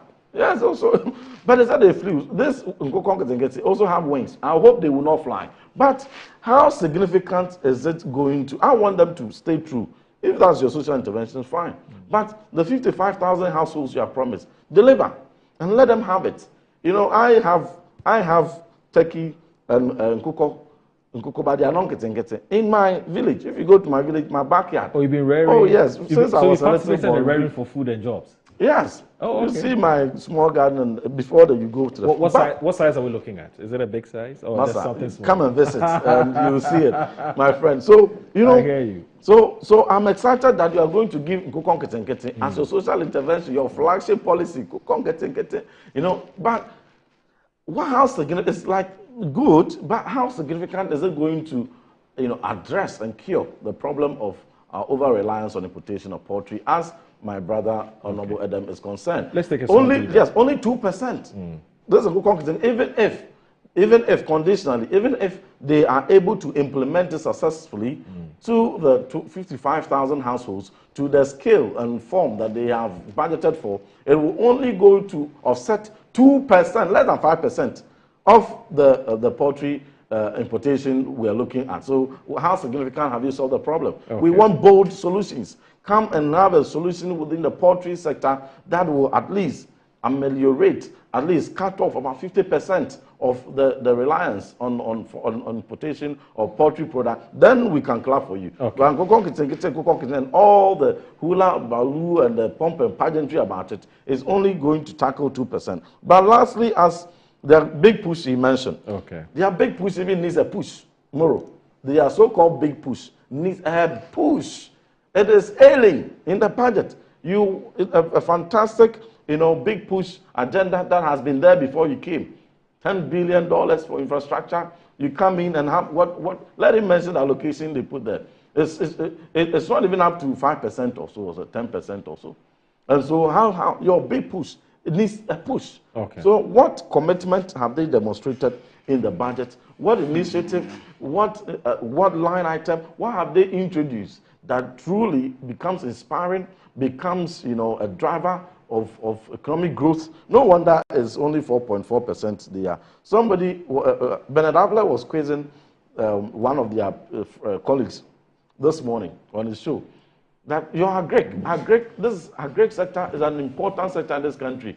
For the first time, agric sector cannot be found even in the top seven ministries that receive the highest allocation. They are not in. Agric is not in. And they have rather been reduced budgetary allocation compared to last year.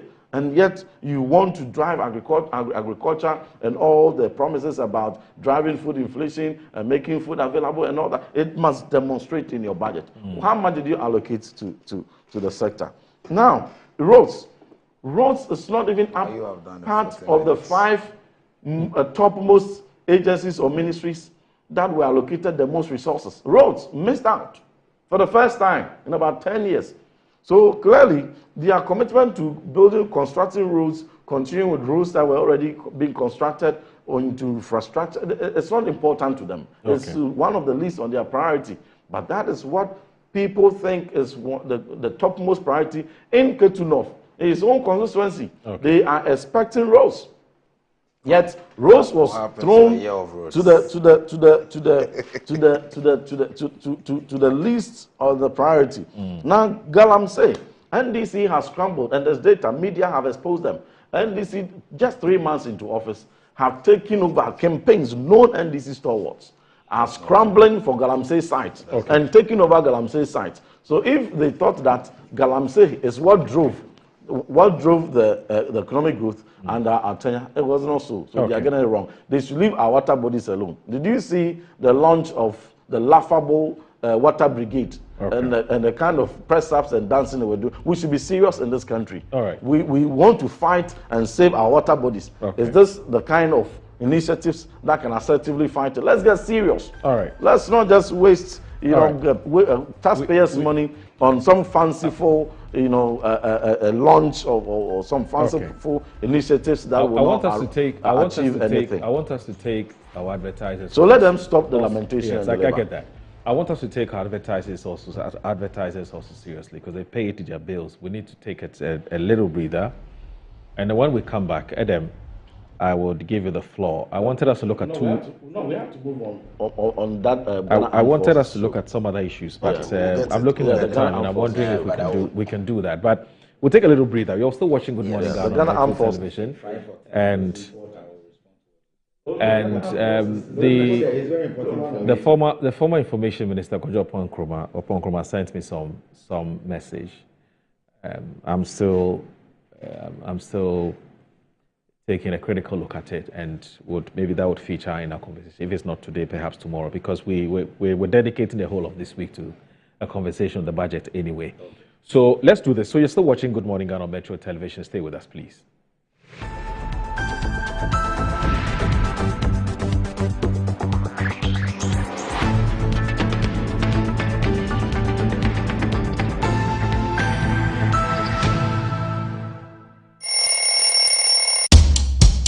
Anti-cavity, gum protection, brighter teeth, and fresh breath.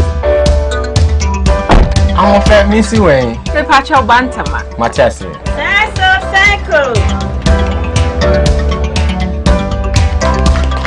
It's her smile, the fresh breath. Me, Judy said we used to Cal 360 toothpaste.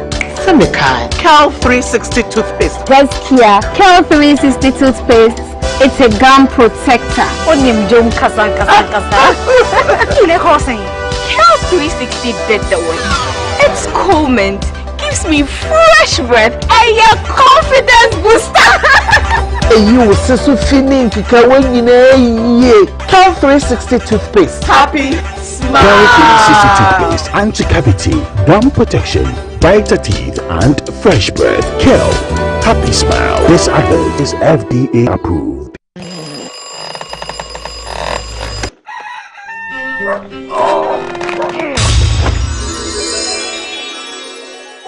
Who are you? Who are you? Charlie, I'll be you from the future. Who doesn't sleep on that slice of bread you call mattress anymore? Don some slippers, then follow me. It is part of mattress we did the front there. Yeah? Happiness mattress where the dead for me. Wait, what are you doing?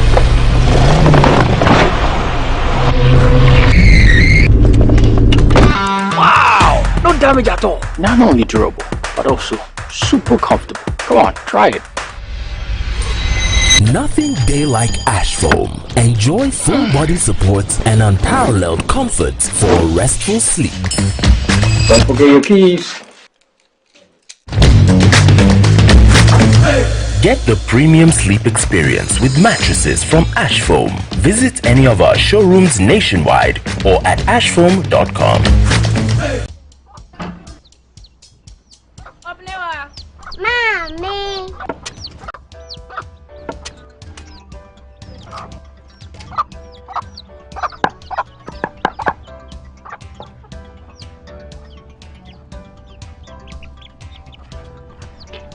Michelle say, fe.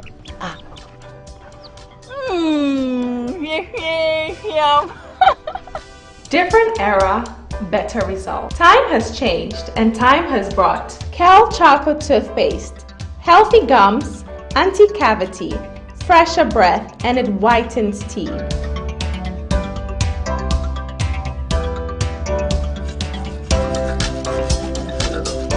Cal Chocolate Toothpaste, Sankofa. Yenchi, Cal Chocolate Toothpaste. Happy smile. This advert is FDA approved. I'm a branch manager. Of course, I accept only quality and affordable printed souvenirs for my promotional campaigns. I'm the head of academic affairs of a very important institution in Ghana.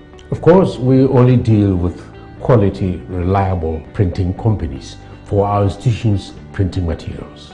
I'm talking about appointed time printing.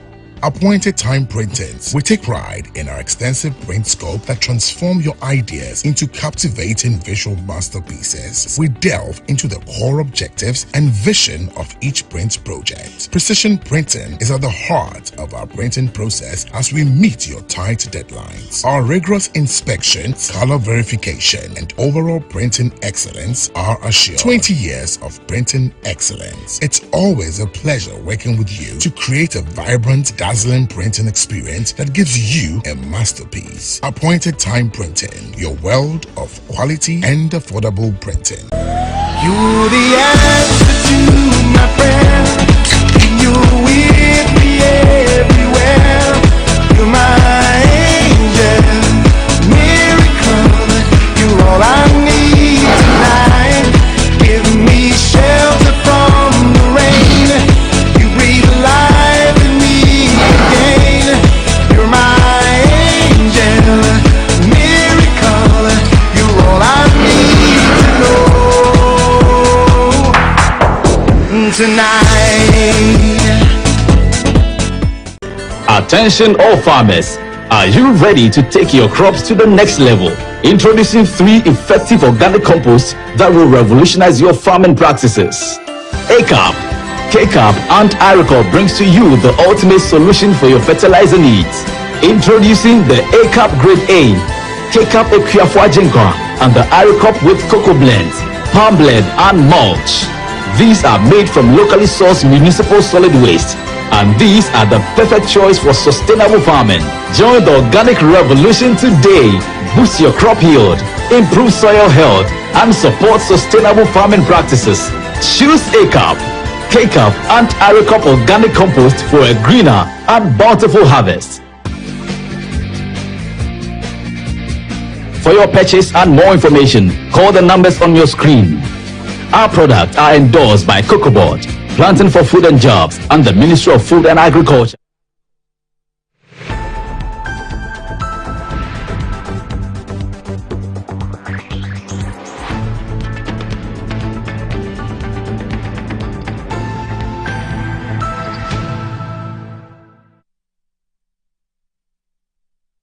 You're still live on Good Morning Ghana on Metro Television. I'm here with the Honorable Reverend John Intim-Fodjo, who's a Member of Parliament for the Asin South constituency. Also here with me is Erica Demagbana, who is the Member of Parliament for the Ketu North. We've been spending the last the last 1 hour and perhaps a bit, 1.5 hours or so, talking about some aspects of the budget, which was presented by the Finance Minister, Dr. Kassel Ato-Forsing. Remember that the debate on the floor of the House has started, and so some aspects of it we're trying to look at. But essentially, it's been about expenditure, and which Reverend Intim-Fodjo has raised some reservations about government expenditure, general expenditure about the budget, and whether indeed it conforms with what the government says intends to do, which is run the leanest and the most efficient government. And so that's what he's been trying to do. I would, of course, at the moderation of the show, because of time, we have to move on and look at some other issues. Now, Reverend John Intim-Fodjo, I'll start with you again, and my reasoning is simple. You are raising some serious reservations about the president's decision to do away with the services of some armed forces generals. That's the issue you've raised. And you're saying that you're the ranking member of Parliament Defense and Interior Committee, Reverend John Intim-Fodjo. You're criticizing President John Dramani Mahama's recent overhaul of the Ghana Armed Forces leadership. And this, you posted it on X, March 18, which is just yesterday, where you're expressing alarm over Mahama's decision to dismiss the Chief of Defense Staff, all service chiefs, and 12 senior military officers at the rank of Major General and above, spanning 2-star, 3-star, and 4-star generals. Now, you're arguing that most of the affected officers by rank and age had up to 6 more years of service before retirement, and that the abrupt removal would place a significant financial burden on the public purse. So President Mahama yesterday dismissed the Chief of Defense Staff and all service chiefs of the Ghana Armed Forces and all 12 most senior military officers of the rank of Major General equivalent and above, i.e. all 2-star generals, 3-star generals, and 4-star general. Most of these generals by rank and age have 6 more years to serve in the military before their retirement, What this implies for the public purse is that that gratuities will have to be paid, running into millions of cedis due to egoistic premature dismissals of senior ranked generals, replacing them with lower ranked brigadier generals and equivalent one-star generals at the command of the Ghana Armed Forces. What exactly? So this is the letter. So appointment of new service chiefs for the Ghana Armed Forces. This was on March 17. His Excellency John Dramani Mahama, President of the Republic and Commander-in-Chief of the Ghana Armed Forces, has made changes in the command of the Ghana Armed Forces. The President has appointed the following as acting service chiefs of the Ghana Armed Forces, pending consultation with the Council of State. 1. Acting Chief of the Defense Staff, Brigadier General William Ejapon. 2. Acting Chief of Army Staff, Brigadier General Lawrence Kweku Betanu.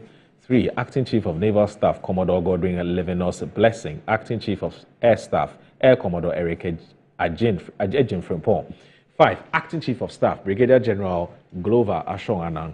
The appointment take effect from March 24, 2025. The President this afternoon met with the outgoing service chiefs led by the Chief of the Defense Staff, General Thomas Obeng Pepra, at the Flagstaff House. Mr. Mahama thanked them for their dedicated service to the nation and assured them of his willingness to rely on their varied experiences and depth of knowledge to reset Ghana. Signed, Felix Kwachi Ofosu, MP, a spokesperson to the President and the government communication. Tell me more or shed some more light on what exactly are your issues with the President's decision. Well, this kind of reset in the command of the Ghana Armed Forces is not only politically motivated, but it is demoralizing. It is undermining totally, the integrity of security sector governance. It has had many ripple effects within the rank and file of the Ghana Armed Forces. It has taken a lot of their morale away. It has introduced political callous into the Ghana Armed Forces, and it is dangerous for our security.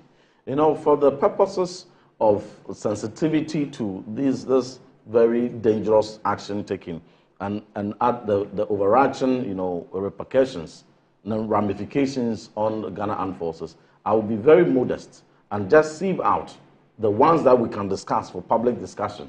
But the colossus, the iceberg, the bigger part of the iceberg, I will not mention it here on this platform. Now, when presidents take over, they have the constitutional prerogative, presidential prerogative, to select Chief of Defense Staff and some of the heads of the commands, the security chiefs. But in the exercise of this, you need to do it most prudently, taking into account the hierarchical nature and the command nature of the Ghana Armed Forces, and in a way that will not bring disruptions, undue disruptions, and introduce political callous into the system. You don't have to sacrifice meritocracy in Ghana Armed Forces on the altar of political loyalty. What has been the precedent for military takeovers and coup d'etats?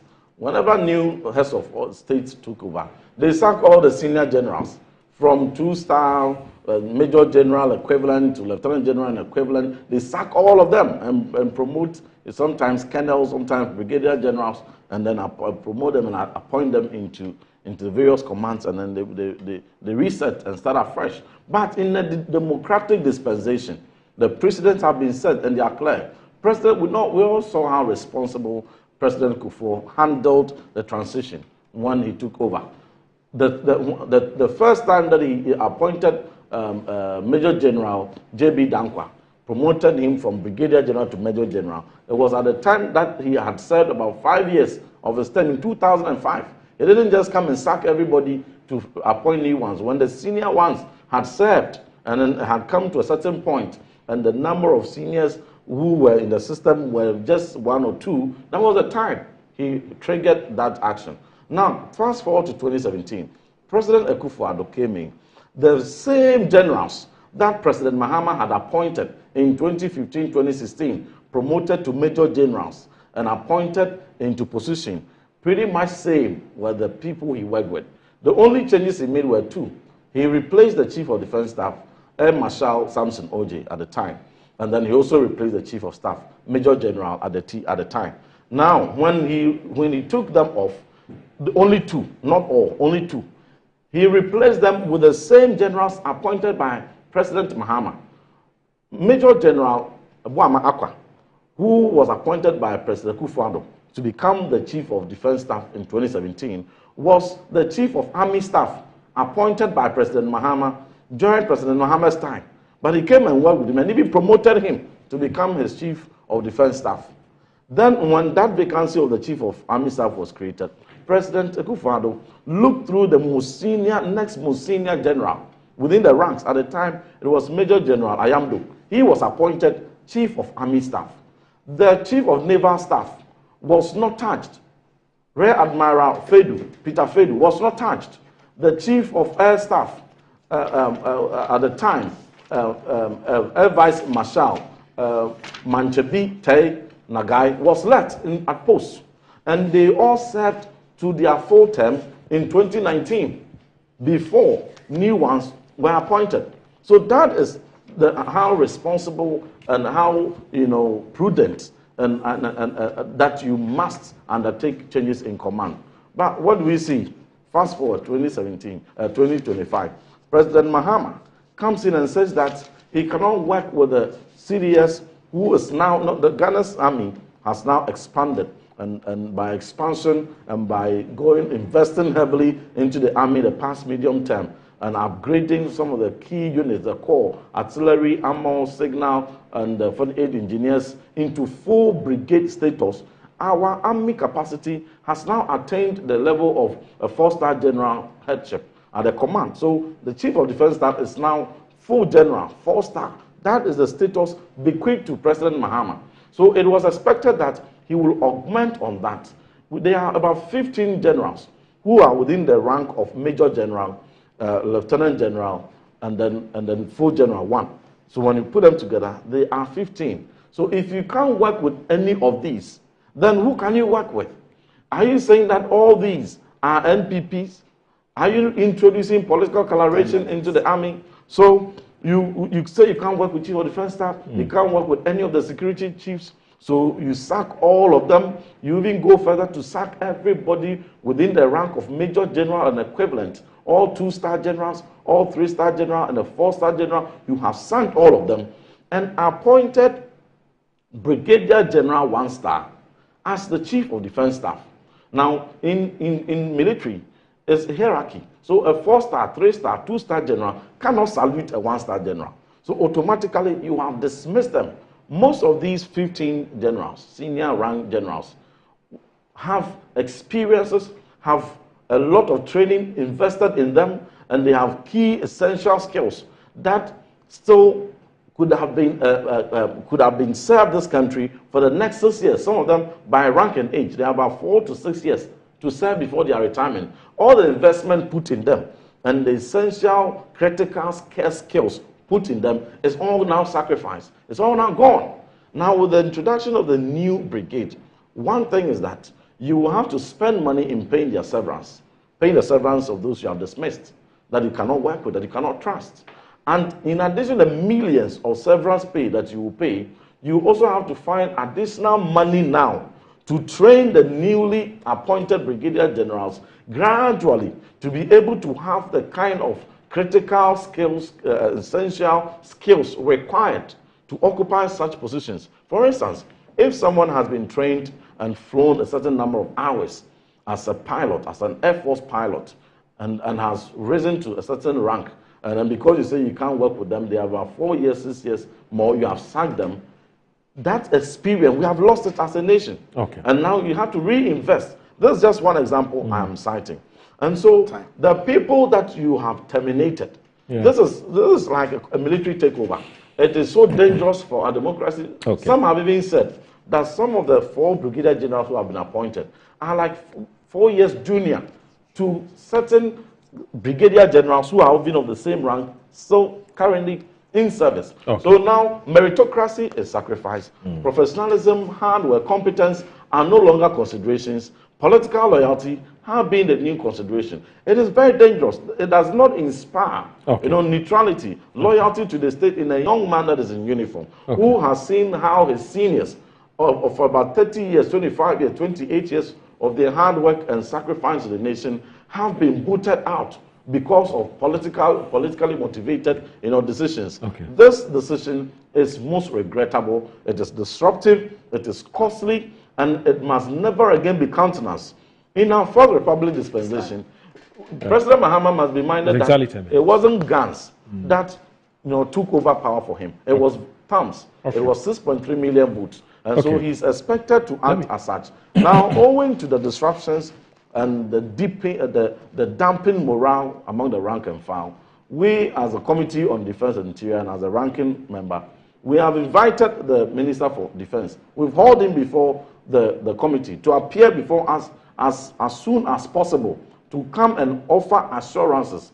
We have to support them to be able to solve that crisis, to be able to assure us how this rather far-fetched transition is going to be managed to restore morale and to be able to manage it smoothly so that we will not compromise the security and stability we have in this country. He must come and answer what accounted for that. That's fine. And what is going into the management of this transition. But let me just end on this note to say that I say Hayiko to all the generals who have sacrificed for this nation and have served this great nation of theirs and ours in the most consensuous way, and today they have been dismissed rather bitterly. And to also, as I thank them, to also congratulate the newly appointed Chief of Defense Staff, Brigadier General William Ejapong, the Chief of Staff, all the security chiefs, to congratulate them and to assure them that they have not come on a very ordinarily note, and so whatever distortions that must have been created, we are there to support them. We assure them that we will cooperate with them, we will support them, so that they will excel for the sake of the security of our country. This is all we have. Ghana is all we have. And also to thank IGP who is gone, to congratulate the newly appointed IGP. We don't have all the... It's important. No, you've exhausted all the time. Because you don't try to create scandals when you are making changes. So we must thank the people who have served. You've done that already. To congratulate those who have taken over. So the new IGP, congratulations. We will support you to succeed. And for the new Chief of Staff Officer, new Director General of Ghana Prison Service, the new Controller General of Immigration, we must congratulate them. We had a deal. To assure them that we will work with them to make sure that the security we have in this country is not compromised. Yes. Rather augmented upon. Ghana is a democratic nation. We are governed by laws. And the Supreme So the Honorable Law. Dr. Manibuama has just sent me a text, Reverend. He says there is no invitation from Parliament as we speak. The Honorable Member of Parliament should stop introducing partisan politics into the Ghana process. Did they introduce it? No, you've had your time. He just stated. I think it's important. He said I allowed you to. He has invited me on a show like this as a minister of a sector as sensitive as that. He has not. You said you have sent there's an invitation. Yes, you said you have summoned him, and he's only putting the fact out. And Dr. Maniboma is right to do so. So he will appear. So you made it appear as though he has already been invited. And we want to correct that. Moro, I said the Constitution, the 1992 Constitution of the Republic of Ghana, remains the supreme law that guides the actions that we take as a country. When my brother started speaking, I was expecting him to refer to the Constitution and tell the good people of Ghana how President Mahama may have breached any aspect of the Constitution by the appointments that he made. It's not about law, it's about prudence. Whether it is security or not, and I think it's important, I allowed you to speak. Whether it is security or not, every action, the appointments that President Mahama made are all justified by the Constitution. And he has the power, that power to appoint the CDS, to appoint the army chiefs, is vested in the president as the commander-in-chief of the Ghana Armed Forces. And all of a sudden, I am surprised that the likes of Honorable Reverend Tim Fojo and MPP members are on this tangent of criticizing President Mahama's decision to appoint army chiefs. Moro, President Mahama made these appointments in March 2025. Look, in 2017, even before the Council of State was constituted, President Nana Addo Dankwa Akufo-Addo asked or made appointments and placed them in acting capacities, because when you read the Constitution, either 202 or 212, they say that the appointments be done in consultation with the Council of State. And so because the Council of State was not constituted at the time, he couldn't wait for the Council of State to be constituted. So he appointed an acting IGP, appointed an acting, because theirs is the public, no, it's not Council of State. Theirs has to do with the Public Workers Commission. No, we'll get there. No, don't mix, don't compare. No, don't compare mangoes with oranges. He's wants to disrupt it. Please. Then I'm telling you that. So why are you criticizing President Mahama? Why are you Did we sack the why are you doing this? He allowed you. I allowed you. He disagreed with you on certain things, but he didn't say. I disagree with many things you have said. Yes. And so I'm saying that President Mahama even waited to constitute the Council of State fully before the appointments were made. You couldn't wait. Your President Akufo-Addo couldn't wait. As early as February 2017, he appointed army chiefs, appointed IGPs in acting capacities, awaiting the confirmation by the Council of State. Did that mean that President Akufo-Addo was playing partisan politics? And then when you make claims, that's what you said. No, when you make claims that by these appointments, President Mahama was introducing partisan politics to the military, please, this platform is a very serious platform. That is you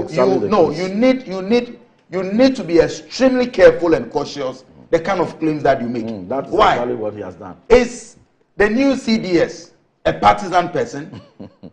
So have you ever seen him? So why couldn't he work with 15 generals? But why are you behaving like this? The president decides. Can't work with 15. The president decides who he wants to work with as a CDS. 15. Why? Was the CDS that Akufo-Addo appointed in 2017, was it done because he had an MPP membership card? No, please. Because he demonstrated that he demonstrated that President Mahama Major General Appa was appointed army commander by President Mahama, and he worked with him. You see, I allowed to demonstrate statesmanship. I allowed you to speak. Allow me to make my point. Must not be. Well, I think it's important that he had, because I gave him. He made a lot of claims. He made a lot of claims that are not true. No, I'm making your point. You make claims. Let me the president exercising his constitutional right in Article 202 and Article 212. It means he was introducing power. Where is that? Where is this ridiculous claim coming from? Because the president only acted according to what the Constitution, the powers the Constitution has granted him. For 5 now, why? No, you kept disrupting and interjecting. So please allow me to make my point. Why are we making it look as though this is the first time an elected president of the republic is appointing army chiefs and trying to create this whole narrative of partisanship?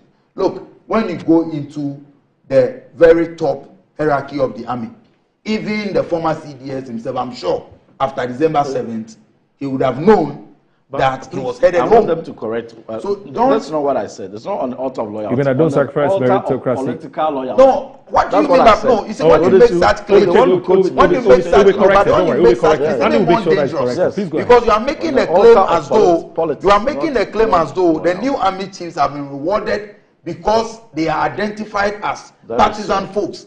And it is not true. And you are ranking. That's what you are ranking on defense. You don't make some of these ridiculous claims on a platform like this. I take exception to that. No, because it's a ridiculous claim. Please, you must take it back. Because you cannot. You see, I cannot retract because The people appointed, the army chiefs, no, you've not been fair to the gentlemen appointed. That people who have said, people who have aimed as merit. No, I'm not describing you. I am describing your argument. Let me say the record straight. You are saying, no, I am describing your argument as ridiculous because people who have aimed their appointment as military chiefs, and you sit here and you say that those appointments, we should not sacrifice meritocracy for political loyalty. By that, you are ascribing partisanship to the new army chiefs. No, and it is not fair coming from you as a ranking on defense. What you are telling us, fundamentally, what you are telling us that no. To be fair, if there is an apology to be made, it must come from you. Because you are trying to tell us that the new army chiefs that President Mahama has appointed are partisan. That is the claim you are making. And it is not fair to the security of this nation. Yes, I understand that. He must apologize for that claim. I understand that. Reverend, you sat here and spoke for 10, in fact, close to 10. And I allowed you. Did I use any offensive word? No, hold on. Did I use any offensive word? Yes, to say that. Reverend, I didn't describe please respect. Let's respect our audience. The point I'm trying to make is this: that when we all agree. No, Reverend, hold on. Have I ever used an offensive word at him? Hold on, Reverend. When we all agree, why are you struggling to speak to the issues? You will not allow me. When we all agree, you describing me as ridiculous. Reverend, when we all agree on the ground rules, don't break it. Pay attention. We agreed on the ground rules, and I kept quiet for you. This is a very important. I suspect there were certain things you said which he was not comfortable with. Yes, Ali, but I allowed you to speak. But he allowed that to lunch, and then he is doing this because me one word. He is doing Moro. No, I advise you so let him put off his microphone because it's a trick.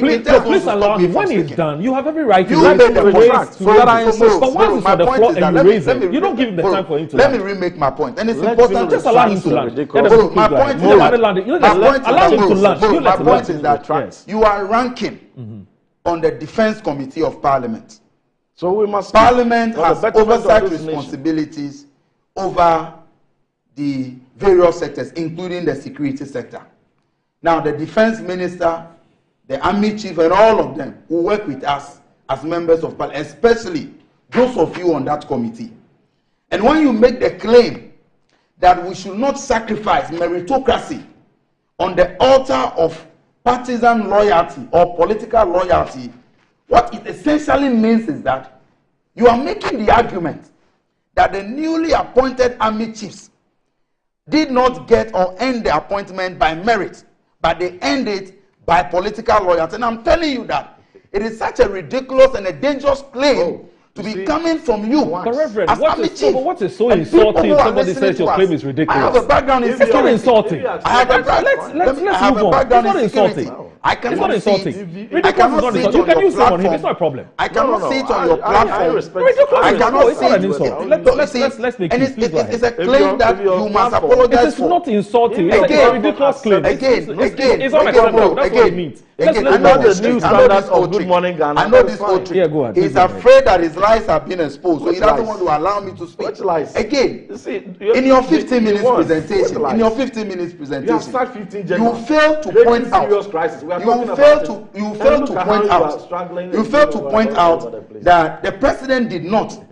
Anything the president did that was not in accordance with the Constitution. Where did I say that? And I tell you that the president, as the commander-in-chief of the Ghana Armed Forces, and indeed, from 1992, all the presidents that we've had, the power to appoint army chiefs rest with them.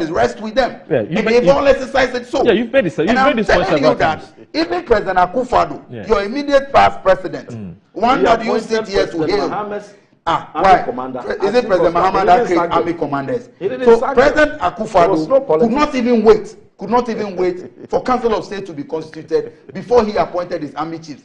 So what crime or what wrong has President Mahama done by appointing his army chiefs? Let's make progress. Yes. So as for this argument on the security teams, I think that Reverend must be made to retract for trying to create the impression that the newly appointed army chiefs were appointed because they were considered based on partisan line. You are introducing partisanship into the military, which is very dangerous. Which is very, very dangerous. Now, Moro, you hate it when people interrupt you. He made some claims. Doing that. Moro, he made some claims about the economy, and it's important to get back. He said that Deloitte, for example, projected that the economy will grow by 8%. That's the point that he made. But it is not true. I have here a publication by my journal online. Deloitte is applauding government for the 4% growth and describing it as reasonable and achievable. Deloitte. Where did you find the Deloitte 8% reasonable? But 5% unnecessary. No, what kind of logic nobody said unnecessary. We are talking about projections. I said, I used EIU. You introduced Deloitte and you mentioned 8%, which is not true. Please focus. Again, you're talking about termination of jobs, and you claim that 23,000 jobs have been terminated. That's what you claim. Are you making the point? Are you making the point that, again, let me put this on record. You see, it is important for the people of Ghana to have. You're being very disruptive. Let me put it on record. Why are you doing that? Let me put it on record that since President Mahama became president of this republic on 7th January 2025, no health worker, no nurse has been sacked by the Ghana Health Service. No teacher. What happened in the case of the teachers was that after December 7th, are you in this country? You rushed all the letters that were flying and without recourse. So if they were not started, why did the Ghana Registered Nurses and Midwifery Association and the Ghana Education Service says that if you have been appointed and you are part of that group, come and do a validation. We will force you to ascertain the fact that you meet the requirement to be appointed as a teacher, because we cannot just go on employing your partisan foot soldiers who did not go through the due process. And so submit yourself to a process of validation, and that is what is being done. We will create sustainable employment. Again, you created the impression that in the budget you didn't hear anything about jobs, and you contradicted yourself, and you tried speaking about. And you try talking about the fact that why do you have to say this when he's on the floor? He has expanded beyond the 10 minutes. You kept interrupting. So respect they don't like to listen to the truth. And allow him to learn. They don't like to listen to the truth. He doesn't want to listen to the truth. He doesn't want to listen to the truth. The truth is that when you listen to the budget and you paid attention to the budget carefully, we mentioned Ejumara. We mentioned 1 million coders program. Government decision to equip 1 million young people with digital skills. Is that not employment? The Akukon Kitikiti that you mock at, is that not employment? The Jumara program, is that not employment? And again, they make this ridiculous claim about the Women's Bank. When you listen and you read the budget did not say the 51 million Ghana cedis is all that is being injected into the establishment of the Women Development Bank. The finance minister was clear that for preparatory works towards the establishment, and these things are stated right here. So you create an impression that you need 400 million to do ABC. What's the minimum capital required to set up a bank in this country? But before you set up a bank, if today, did you say you set up a bank, or you said you do a microfinance? If today you hold your $400 million and you just go to Bank of Ghana, you just start the process. Adam, you are saying you set up speaking on this concept, there's a message here. Let me just read it quickly.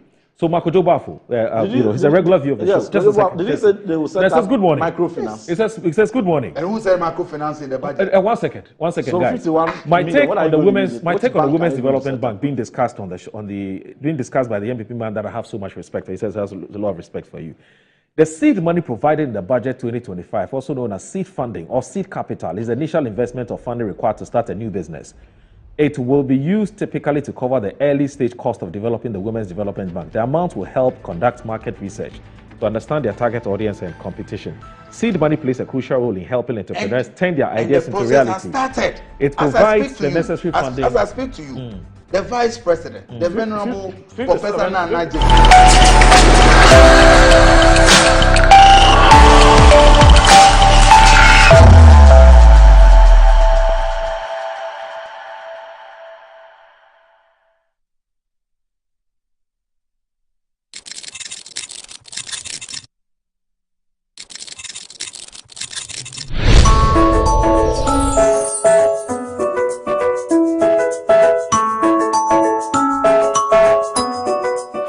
Excuse me, sir. Hello. Please, next time, can you put in a dustbin? Okay, I'll do that. Thank you. Welcome. Thank you. I'll not do that again. Okay. Thank you.